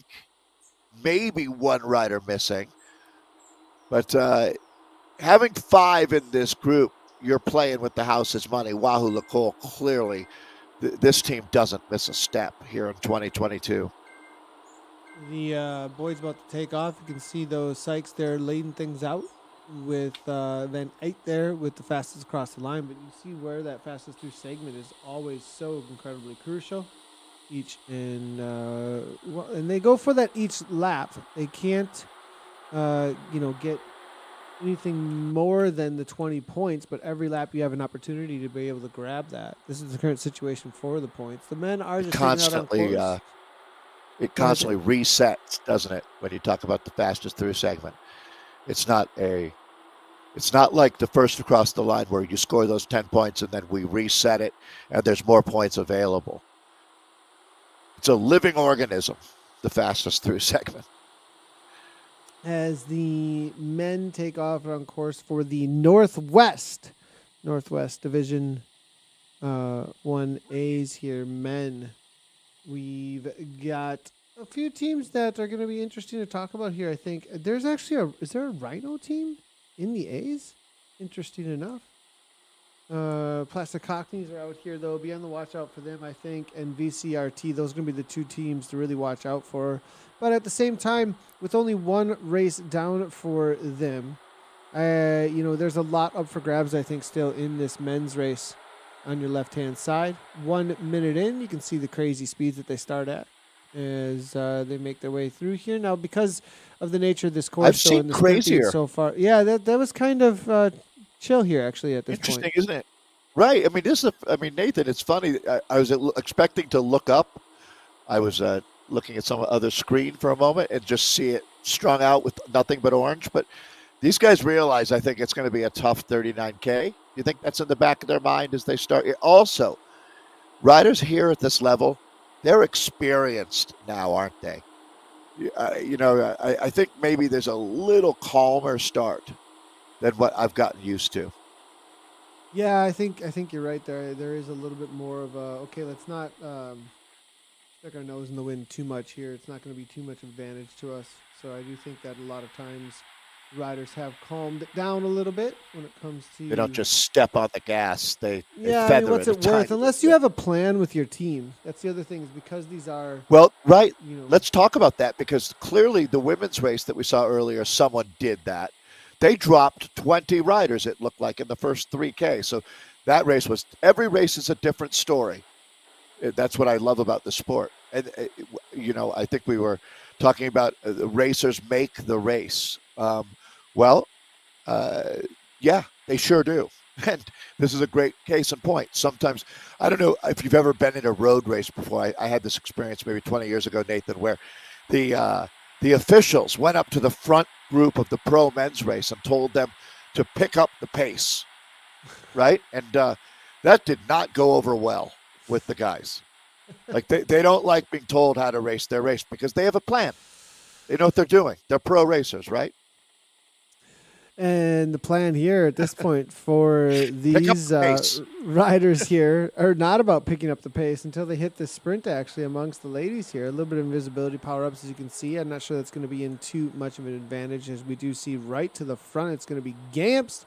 Louise Gamst with a solid aero power-up and a nice little kick and 11 watts per kilometer. Laura Perry right on the wheel here. Will she be able to hold on? She doesn't get really much of a draft, it looks like. Electric Spirit Company going to take full advantage of the draft of Laura Perry. She gets dragged forward here. That aero power-up is going to really pay off, I think, here for Battersby. But no, I think Van Eyck now showing us again why she is the top sprinter so far amongst this crew. But Electric Spirit Company still getting some points here that they really, really need. Good for them. As they have struggled a little bit today. Yeah, 9, I think, for second place there. So Mattingly doing a really good job. Getting yourself up into second, that's better than having a 5th, 6th, and 7th altogether kind of thing. So very well done. Not quite, actually, but close. Back of the group now has to redouble their efforts. A little bit of a split here. This is the danger. Haven't really seen a massive split happen after these sprints, but it can be touch and go for sure. It definitely has whittled it down, though, a little bit, as we do see. Absolutely. Ernst, not a rider that usually gets dropped. She's able to get back on terms. East here from the Ionian team now off the back. So 179. The struggle is real. Not going to be happening. Mail there as well from No Pins R3R. Fursden from WLC off the back. And then there's a chase group forming back here with some of the Crush Pod ladies. Crush Pod Points as well score as 30 deep. Reck Nauer. So, yeah, there's still some points on the board, perhaps. Ooh, they'd have to make a catch, though. So right here, Fursden is the last point, right? Like, she's thinking, I got to hold off anybody chasing me. She's the 30th rider on the road right now, which is an interesting spot to be. There's 1 point left if she's able to hold on and grab that.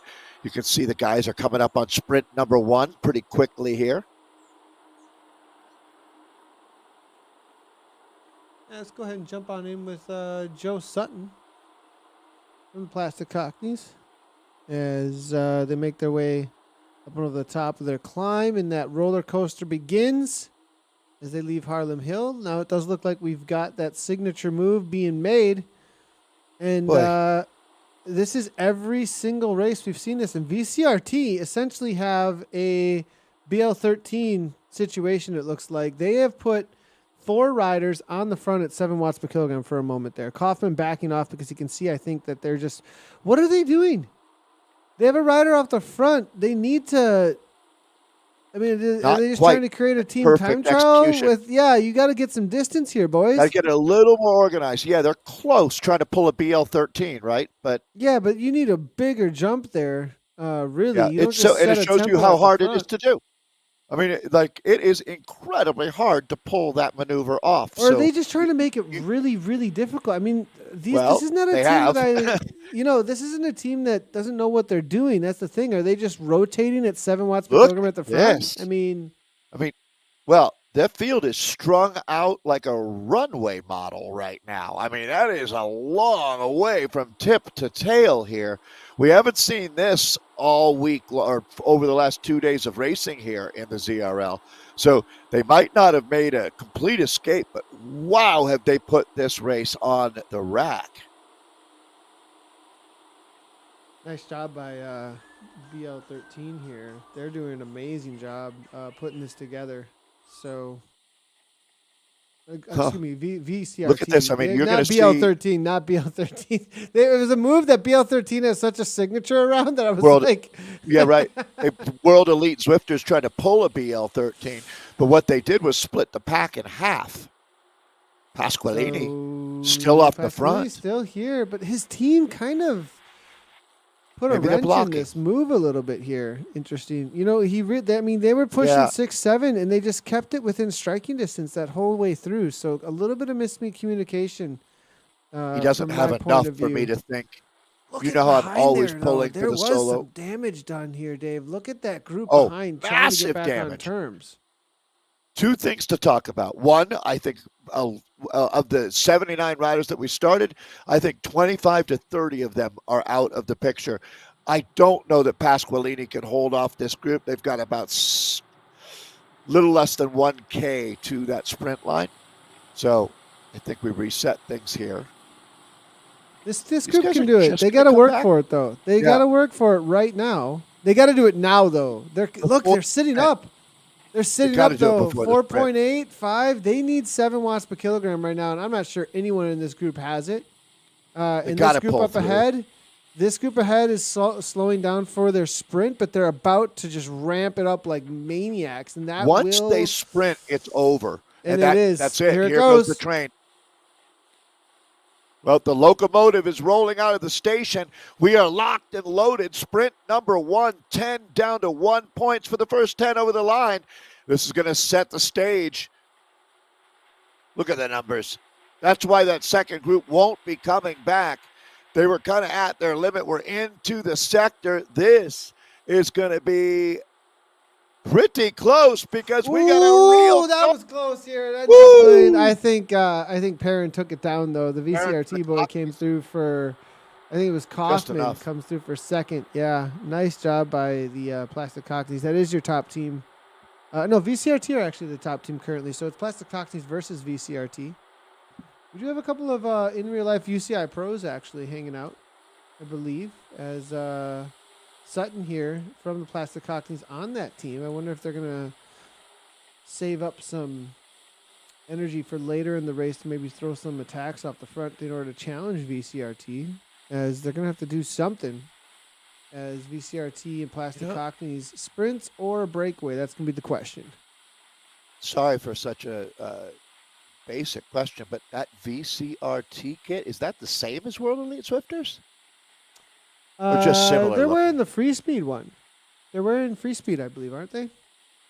This is a kit that you get from just being a Zwifter. Yeah, let's look at it here real quick. not They're using the free speed. Rave use this as well sometimes.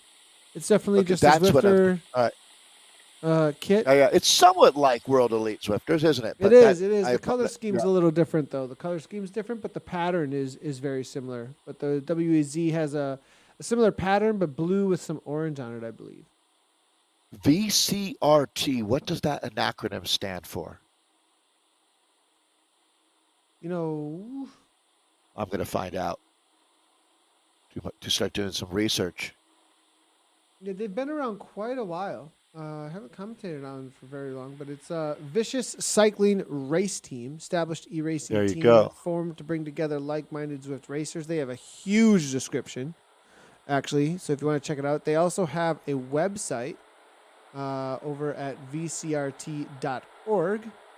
Looks like entirely European.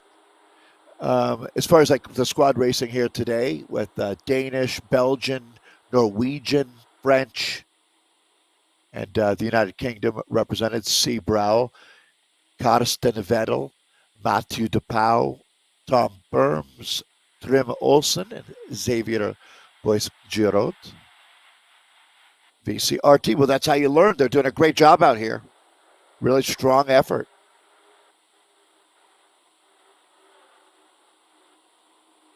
Let's see if we can bring up some points here as well, but we're going to jump in over to the ladies' race. We'll look at how those points played out for that sprint in just a moment. But in the ladies' race, they are taking on Harlem Hill at the moment.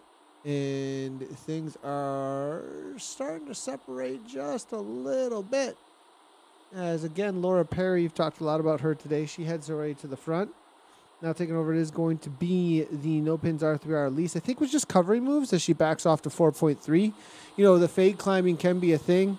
Making your way to the front is always a smart move if you're on the climb to be able to follow wheels and not find yourself in a bad spot toward the back if anybody struggles to hang on. Laura Perry, again, 7.0 watts per kilogram to the front now. This is not full-on attack mode, though. I really feel like these ladies are holding off for these sprints, actually, in this race out here I today. agree. Relatively every race is different. As we were just talking about, this one a little more conservative, which means that last lap is going to be brutal for these ladies out here. But I think at this point now, keeping the cards close to the vest, not a bad idea.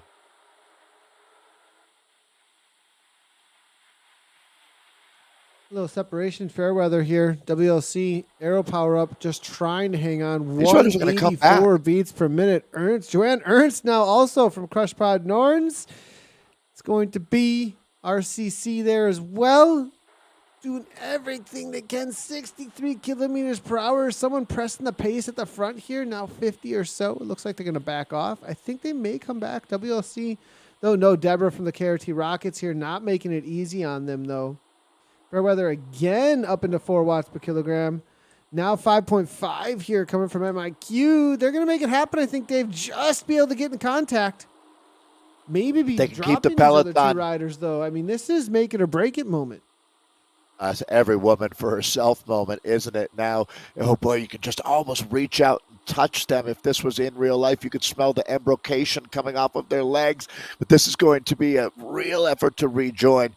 That's the fighting spirit. That's what a bike racer is all about. That's really the difference in essence, Nathan. A bike racer fights her way back into that group. A bike rider gives up and says, I'll see you at the next coffee stop. A racer fights.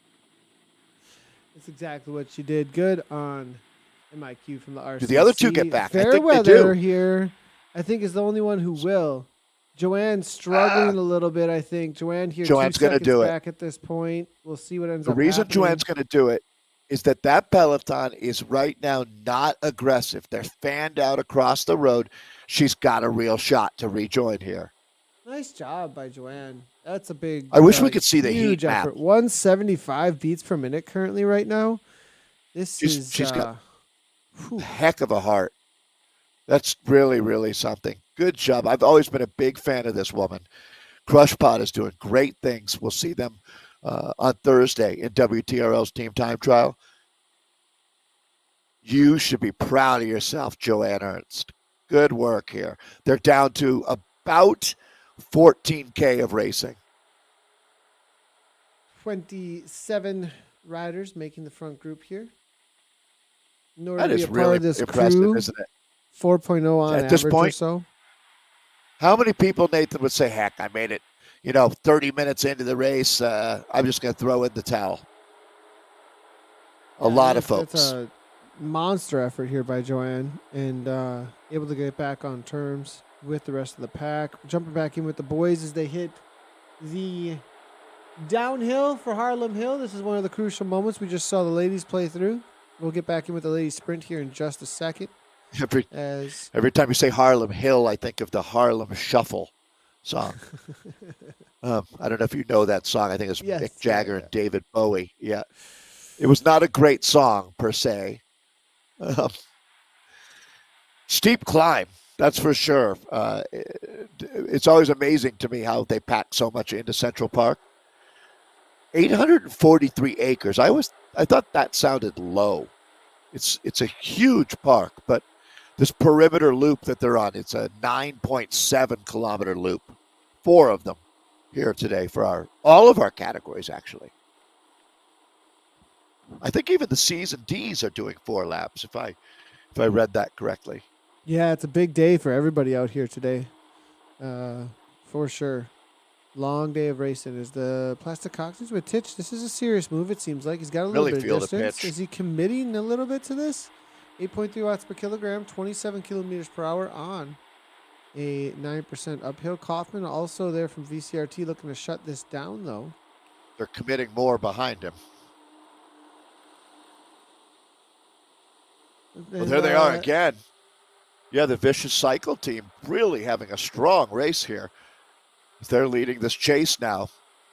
Look at 7 watts per kilogram from Titch then with that kick. Back in with the ladies real quick for their sprint. Then we'll jump back in with this, what looks to be a breakaway situation opening up as it does. Ladies, though, coming into their 3rd sprint on the day. It is going to be off the front. We've got Gamps making a move. Nice job by Luis. But again, Electric Spirit Company trying to shut that down on Aeonian. Arce over the top like it's nothing. She's got distance. And Electric Spirit Company going to take that second. It's going to be Luis Gamps sneaking in for 3rd. 4th, I think, going to. Look at it. Battersby is up there for 2nd again. So she's scoring a lot of points there in the orange jersey. Marina Arce is a legend racing with us here. There's another one of the top riders to watch, no doubt. Van Acht of Aeonian sitting 2nd wheel. Luis and Michael Gamst, the power couple of esports racing, and both picking up some big points today for their respective cryogen teams. They've done an amazing job today, and they just continue to be people. so aggressive, obviously, in a household that loves Zwift racing. Been around for a long time. That's a name that we've been saying for most of the Zwift esports development. They were racing successfully long before I got here. This That's is for making sure. or break it here. 45 kilometers per hour right now. Come over the top. Again, MIQ. This rider. Who is this rider? I need to figure out who this rider is. I'm loving the heart here. Is it's going to be Maria IQ from Rafa CC. And you know how much stronger? Every time. By just being out here racing and going through this, she's turning herself into a machine. I mean, it won't be long until she's not getting dropped anymore because she fights back every time. She's got the skills. She's going to learn just that. It's just that little last couple percent that she's going to figure out. She goes right through the group. Imagine if she launched a race-winning attack. It'd be awesome. That would be so awesome. Yeah, that'd be the greatest moment. VCRT doing it again. They've got 3 seconds. They've sent 2 off the front here at this point. They're going to get some strong downhill here in a sec. They're going to have to really punch over the top of this 4% gradient right now in order to gain more speed than that pack. 6 watts per kilogram. Clement and Kaufman. This time around, they did not put riders on the front of the pack and shut down essentially the efforts of their teammates. got a 2-man TT up front, and it is going out to 5 seconds. They may be able to hold on to the 10 and 9 points for first across the line, but Hex have a different agenda. The French team here, Hexagon 3 now on the front there, 58 kilometers per hour, getting into a super tuck and carrying this pack along to try and shut down anything the VCRT is up to.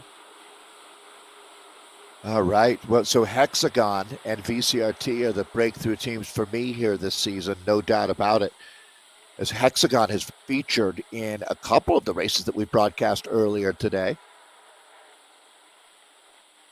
These are the teams. It's interesting. I'm kind of realizing, Nathan, and our friends at the Alzheimer's Association just got their jersey in game, and it is a big deal, isn't it, to get to that point? And these are the teams that are really in that conversation of fighting to get their jersey into the game, as if they can make it into the playoffs and then have success there and get up into the Premier League. That's one of the real benefits to having that promotion, getting your jersey. It's a big deal. Huge deal. And how is this? I saw. Did you get your Alzheimer's kit yet? We always appreciate all you do to help there, Nathan. Oh, of course. And the ALZ ride coming up in a couple of months here. So I'm excited for that for sure. But Kaufman and Clement, they may be able to hold on to this. They're coming over the top. It's going to be so close here. It's probably 300 meters to the line. We got a little bit of a punch now. Yeah, there's the start. And they can do it. They're going to hold on to it just barely, I think. Over the top. They go 1-2. Good move. And they may have grabbed all three, actually, as their teammate. 3 of the top 4. 3 of the top 4 at least. Their teammate was awesome. neck and neck there with photo finish for third rider. So well played there. Roca, I think, grabbing either third or fourth across the line. So VCRT showing that they are here to win, and they are the top team they clearly in these standings. There's the organization. They're clearly on Discord. They seem to have really top-notch tactics. So this is a team to pay attention to. So are they No, they're not Australian. No, it's a saying that they're from. I think they're kind of. When I see doggos, for some reason that makes me think Australia. I don't even know why. I think I don't know either. Yeah, I think that's what Australian people call dogs. I guess that's just what I thought. But either way, yeah, it's definitely all these riders are European, Northern European that we're talking about. That's the team that's having so much success. The one round. We are in the third round. We explained that no points for one of the races, but Pasqualini, he's back. About midpoint of the race right now as well. Yeah, VCRT, this is nonstop from them, though, right now. They really want to bring the race to everybody else, it seems like, at this point. They're going off the front over and over and over again. Plastic Cockneys are having to cover this. If they send... Now, Aaron. One thing here from this situation, if Plastic Cockneys and VCRT get 2 riders off the front, these other teams that are sitting in, third, fourth, and fifth place, they're going to have to really start to work together against these 2 top squads. Yeah, that's these temporary alliances end up getting made as we start sorting things out. This is interesting. I'm trying to. So next sprint is still in play. As we take a look here, starting to get a good gap. This is an interesting moment. I was watching Perrin throw some orange numbers up on the board, and clearly something was up. And he's taken with him R3R dev rider Rockwell. Gorman trying to fill in the gap there. Look at Pasqualini, 5 seconds still, too. Yeah. As we come over the top, going into 2 laps to go, 24 minutes into this. Rockwell trying to go. This could form something here, Dave. This is serious. As it starts to separate, you start getting this separation. Yeah, you're right. At this halfway point, too. it's a possibility. And if there's not covering of these moves, these riders might just not have enough to go across or get lazy on it here. VCRT trying to send a few more up. They've got to block, though. There needs to be some blocking happening here, not just going across. I think it all comes back, actually. They're going to fill in all of these gaps. Watch this next minute here. Sloppy, though. Wow, this is actually, you know what? I might have to take that back. Look at the hex here. This is as bananas as we've seen. They've whittled this group down, and then this is just throwing a grenade now into the middle of the peloton.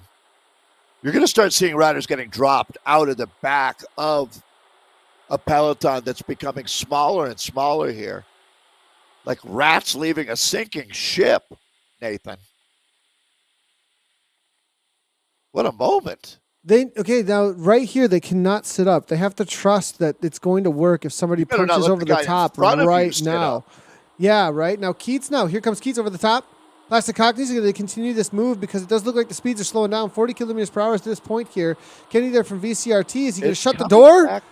It is coming back together. Nobody's shutting the door here at this point. That was a moment, though. Very close. Yeah, if you were at the back of that group, you caught a huge break right there. But for the grace of God, that group could have split right there. Looking through for the women's race now as the men settle on down into 2 laps to go. We are into the final lap for the ladies here in the Div 1 West now. And again, look how different it is now. So these women are just marking each other here. So they were attacking each other earlier.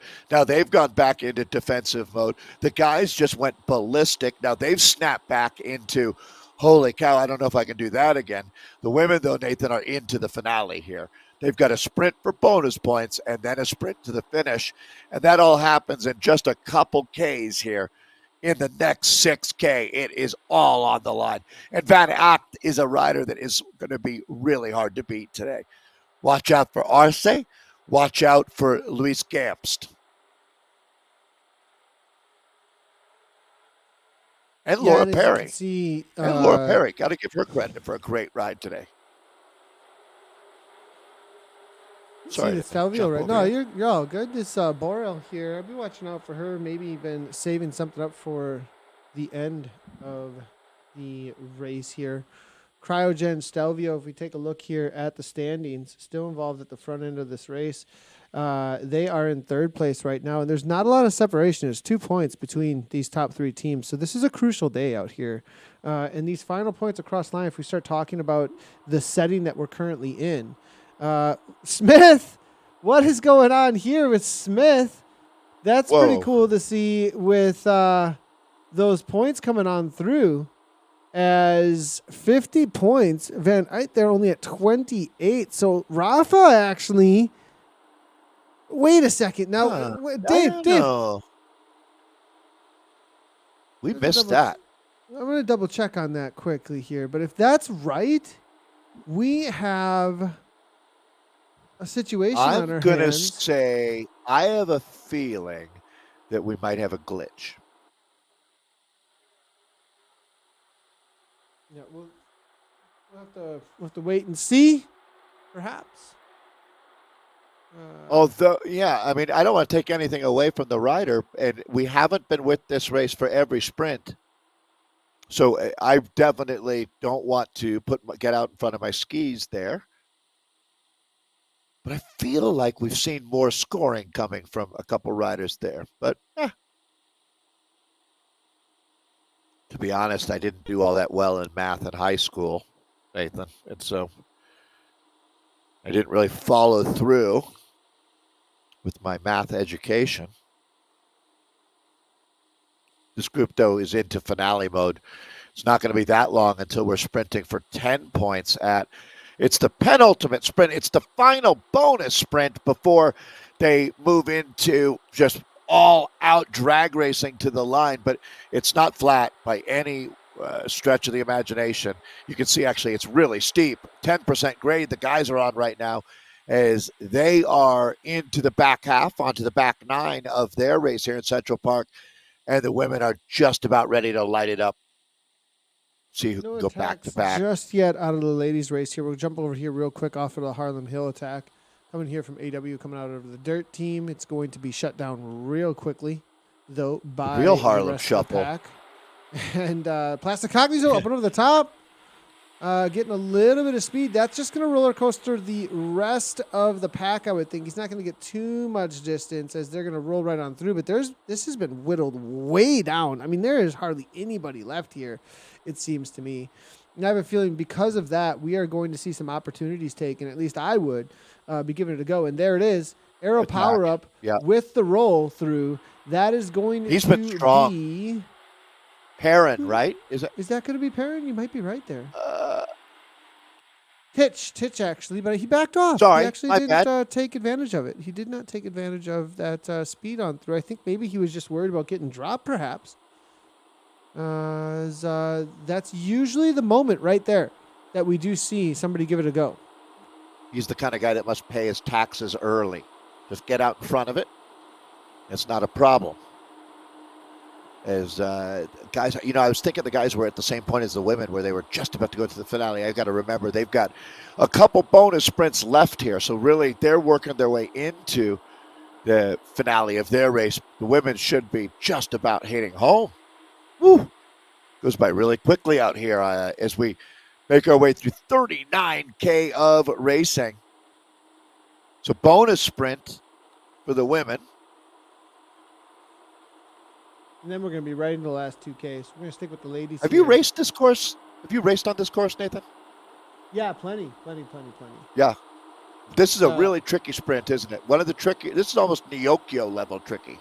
It's extremely tricky because you can get away, but if you try and then they chase correctly and then somebody launches over the top here, it's really like right here. This is a great move by Battersby, but she's going to just get eaten up by the pack because they're just within that distance. Well, depends on what they have. If she just has the power to outmatch them, she looks like she may. Van Eyck, though, with that arrow power up, going to come with a lot of speed to the line here. And Caroline, though, no. Wow, nice job. I miscalled that. Battersby takes it down. She is showing Good up for today her. for Electric Spirit Company, or Code, electricspirit.co. Nice job by her. What a machine. I mean, that's the third time that she's had, just by my estimation. Now, I'm not one of the sprints I didn't see, but she had a second, and a win. Don't do much better than that. Great job here by the electricspirit.co rider. I am going to have to do some investigation on her. Learn more about where she's coming from, because she's absolutely world-class talent. So, unless you know Adele from the United Kingdom, actually, although the team, I was expecting to see all United Kingdom. Actually, they're really branching out right now. Level 25 Zwifter, 12 watts per kilo for her 15-second power, which is more than respectable, Nathan. So she's got a real kick on her. To the front now, Christine from the KRT Rockets, though, taking over. KRT well represented in the front pack now with 1, 2, 3 riders left still. Aeonian, though, with it looks like 5 across. Cryogen with 3 riders left. It's going to be L'Equipe is only with the 1 solo rider at this point, as well as the electricspirit.co and the Crush Pod team with only 1 rider. So these other teams here, they do have the numbers, but there's 3 of them, right? So there's still 3 teams with plenty of riders to respond to anything. I think they're just going to set up for a sprint. But perhaps here, L'Equipe, give it a little bit of go here. She doesn't want to just sit in. Julia, nice move. Yeah, and I love it. You know, the best way to get out in front of this, if you don't, it's not a classic sprint. It's a really, really tough. It's like sprinting up an elevator shaft. As these ladies realize that, they've already had a chance to wreck on this 3 times. And here we go into the final K. Looks like the KRT Rockets doing a really good job here. Again, we were talking about getting out in front of it. It's exactly what they're doing. Look at Aeonian, though, Nathan, just sitting there. Right now, very well positioned to do the tactic of surfing the sprint to the front. Here we go. For real, also. Looks like Julia gets eaten up by this pack here now as we get into this downhill. It's going to be only about 500 meters to the line. This uphill sprint here. Just hit Luis Gamps now making way to the front. No, it's going to be Crougen now taking over. Crougen, Luis, 8.7 now. Here comes those arrow power-ups, though. Aoni and Kearney, is she going to make it happen here? It's going to be Jamie Lee Wright, 11 watts per kilogram coming from the Aonian rider, Jamie Lee Wright. Crougen trying to come back over the top now. Will they be able to make it happen? I think then Van Eyck is going to be able to make this happen. Aonian domination. Go good. 1, 2, and 3. Boreal, we said, was going to try and make something happen, but she ends up in 4th. Aonian just knock everybody out of this race. Textbook there.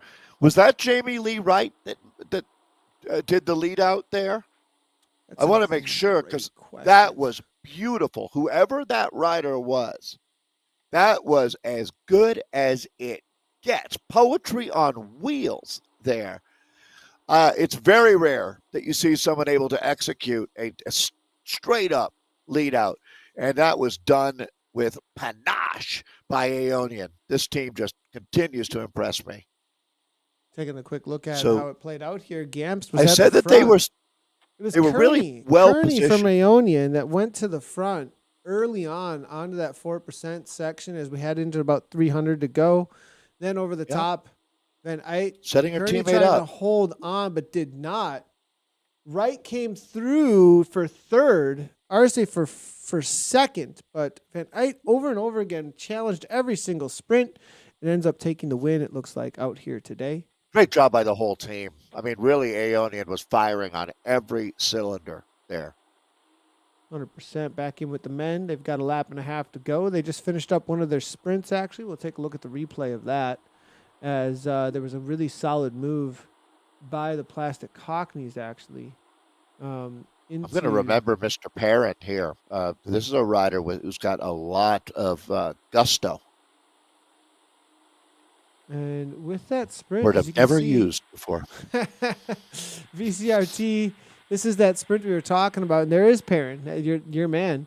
Off the front, he made a move and got 2 seconds, and it ended up paying off for the Plastic Cockneys. It looks like Norman for KWCC and then Hex across the line. VCRT were involved there as well. But as you said with Perrin, he has been a force to be reckoned with so far today. Back in with the men as they make their way into their final lap, though. To the front, it looks like Sutton trying to cover some moves. VCRT, again, are doing what they've done all day long. They do not want this coming to the line. They want this to just be blown apart, and they're off the front with Hexagon again. Yeah, they've really played their cards well throughout this race. No doubt about it. If we have a chance now, I'm not sure that we start to hit peak Zwift again at this time of day here, and the data becomes a little bit tough. But my goodness, they have been all over the front of this bike race when it matters, and they're going up and over the top again. So VCRT, this is a team to watch, no doubt. Pasqualini is a rider that certainly is of no. Oh, wow, this is impressive to see. So take a look at how we're scoring. What's really noteworthy to me, Nathan, it's not, 5 VCRT jerseys in the top 10, 2 in the top 4, but they don't have the number 1 and number 2 spots here. This is interesting. I think VCRT, looking at this, does it add up to be better than Hexagon? Hexagon looked like they might be having a really good day because they've got big numbers at the top there. Yeah, and exactly. It's way more important to have a couple on the top than a bunch on the bottom, right? So that's really going to be close. When you look, this is how the points have scored so far on today's race with all of our fastest through segments. That's FTS and then first across the line, which are the lap sprints that we've been enjoying out here. Part of what makes this one so spicy. Yeah, 1 to go. 1 to go here. And as there is 1 to go, let's take a look at the current situation between the riders in this Northwest newer division that we've covered, Division 1 for this region, Northwest. We've never covered this before. It's a newer... Northwest Europe, Middle East, and Africa. That's quite the very specific area is what we're talking about. That would be Iceland, I guess. Yeah. VCRT represented still with 1, 2, 3, 4, 5, 6, 7 riders in this front group out of what looks to be 30 in total. The Plastic Cockneys also have a pretty good representation with 1, 2, 3, I believe, still hanging out here. Thomas Perrin, Mark Richards is here. Be on the watch out for Joe Sutton as well. KWCC, this is a team I'm completely unfamiliar with, honestly. But Well, we learn something every week now. I mean, we really do. With nearly 20,000 racers out here, not a week goes by that I don't have 5 teams that I'm like, oh, wow, a lot of talent there. Pay more attention, start taking notes. That's how you do it in the community. I mean, think about how a city the size of 20,000 people, how hard it would be to know everyone, right? But slowly but surely, we start to meet some incredible racers. Molly Van Howling, how about her? Some of the best stories that we get in Premier are the riders that come out of community. And I know, Nathan, that we've always been really advocates for those riders. And these days, that's basically what Premier is the best community riders who've graduated up there. And as we head down Harlem Hill one more time, it's totally true. I mean, this is where we find all the talent is in the community. People who want to That's do the it. Coolest thing the about super this, freak athletes. That can, Dave, okay, so when it comes to bike racing, I think the opportunity that is opened up through virtual racing has never been seen before. I wouldn't just say bike racing. I would say across all sports. Honestly, being the only sport that we have that's really virtual at this point, at this kind of a level. There's a couple others that are kind of, but I don't know if the participation is anywhere near what we're seeing here. I guess with the car racing, the Discovery has been there. Well, so the car racing has seen point. this similar, definitely, where people are getting pro contracts and heading into the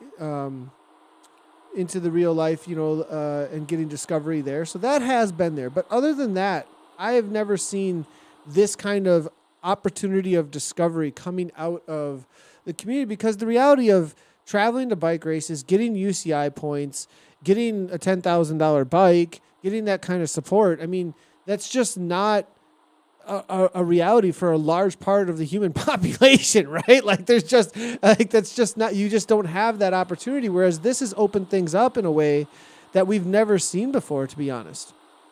I'm so happy that you're talking about this, Nathan. And I think one of the greatest things that you've done in building Zwift community is creating these opportunities, because you know who you're speaking to? Moms and dads, single parents, parents that have to be with their kids. They can't just travel to California this weekend. And as well as their kids, right? That might want to race bikes. 100%. And also underserved nations, right? Like, or continents, like Africans. You know how many great cyclists we've never had a chance to get on a bike in Africa? Listen, it's a lot. And we're looking at, I know James Lalonde at Zwift, it's been one of the fun things to watch is what you do when you have the chance to give opportunity, and Zwift is going to be blowing up in Africa. As internet becomes more available and technology, you're going to start seeing more athletes getting chances, as we are right now. There was a Eritrean athlete on the podium at the U23 Road Worlds. Doesn't get tougher than that, man. And it's extremely cool that this is happening. It's something to be proud of, and opportunities being given to people that just didn't used to get it. I also wanted to add. Look at this real quick here, Dave. Just I want to highlight their moves here, because these are serious moves that they're making, and they're making it happen. Them and VCRT have been the aggressive teams out here today, and you can tell they have a plan to just make this hard. I don't know why. Like, are they may be either setting up for a sprinter who's been sitting in this whole time? I could probably take a look through some of the data here to figure that out, or they just know that there's some sprinters on these other teams they don't want to deal with. Yeah, well, and this is really bike racing and tactic. Look how hard they've made this race. It's a small group. We started with almost 80 riders, and at this point now, only the strong have survived to this point. They continue you keep the pace this high, and you're going to have a sprint. Could be just no one's going to be able to attack out of this group. They are flying out here. They just went over that little riser, Nathan, at 40K per hour. I wonder if Fabian Husson That's full tilt boogie. is just hanging on. I'm looking through some of the numbers here. And, I mean, no, the reality is these boys also have a sprint on them that are trying to get away here, interesting enough. So they just want to make things hard, it looks like. Here now, we do see AW here from Dirt making his way to the front. 147, I think he's just covering moves now. Your man Perrin, though, right there, not going much of The a Factor. That's my nickname for him, the Factor. He's always up there. He's always factoring into this race. Great job. Less than 4K to go. 2 sprints. Looking through some of the numbers here. Rhino alert. Rhino alert. Mason Mocha. Be on the watch out for Mason Roca from the VCR. Roca, yeah, the American. I saw 3.6 earlier. so far for the duration, but he can put out 1,200 watts at 11.9. Oh, he's keeping that engine cool. He's keeping a powerful engine cool, right? Be on the watch out for Mason here. Dude, 102 kilogram rider. Oh, my goodness. This guy is a monster. Yeah. Good thing that climb is only a couple hundred meters to the finish line, and that's you can muscle his way up it like a gorilla.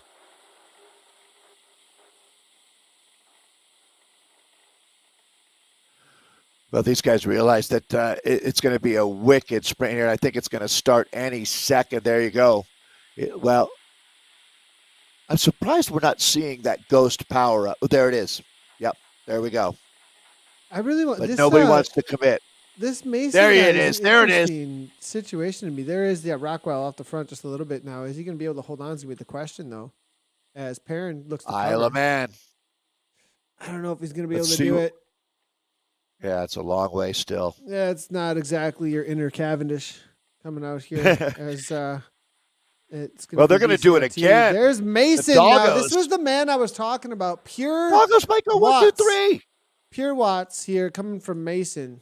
Now up into After this clinic. 93 and over the top, That's a getting lap right into rider. that super tuck. Will they get the So counter? It looks like no. Hexagon's going to cover. it looks, though, like the Doggos are going to be pretty tough to beat here today. Every sprint, they've been on point, and they've been taking the lion's share of the points out here. But, again, a lot of points at the finish. They really stack it heavily here. 50 points for the winner, 40 for second, 35 for third. So, you can still upset their master plan. I wonder if Mason, he just took down that sprint. Is he going to be able to reset? Is going to be my question. Also, with that uphill grind, I'm not sure it's going to work out too well for him. Man, at 102, this guy can put out some serious watts for 418 watts for 20 minutes straight. I mean, this guy is just monster watts. You want to talk about like your hard man of the north type rider kind of a thing. I mean, like that, like sit down and power, hold on, boys and girls. Great lead out, man, I would think. We'll see if that's what he ends up playing out here on the day as they look to build some speed into this downhill in the last K.5. Got to say that Aeonian lead out set quite a standard, didn't it?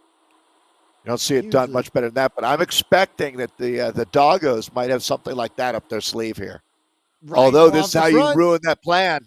Exactly. How do you disrupt that? Attack with old school fury, and we're down to 1K to go. One to go. Kaufman now. Hitch here also. It's going to be VCRT, Rhino, and the Plastic Cockneys off the front with 3 riders here all working together. Can they hold on to it now as we have 1K to go?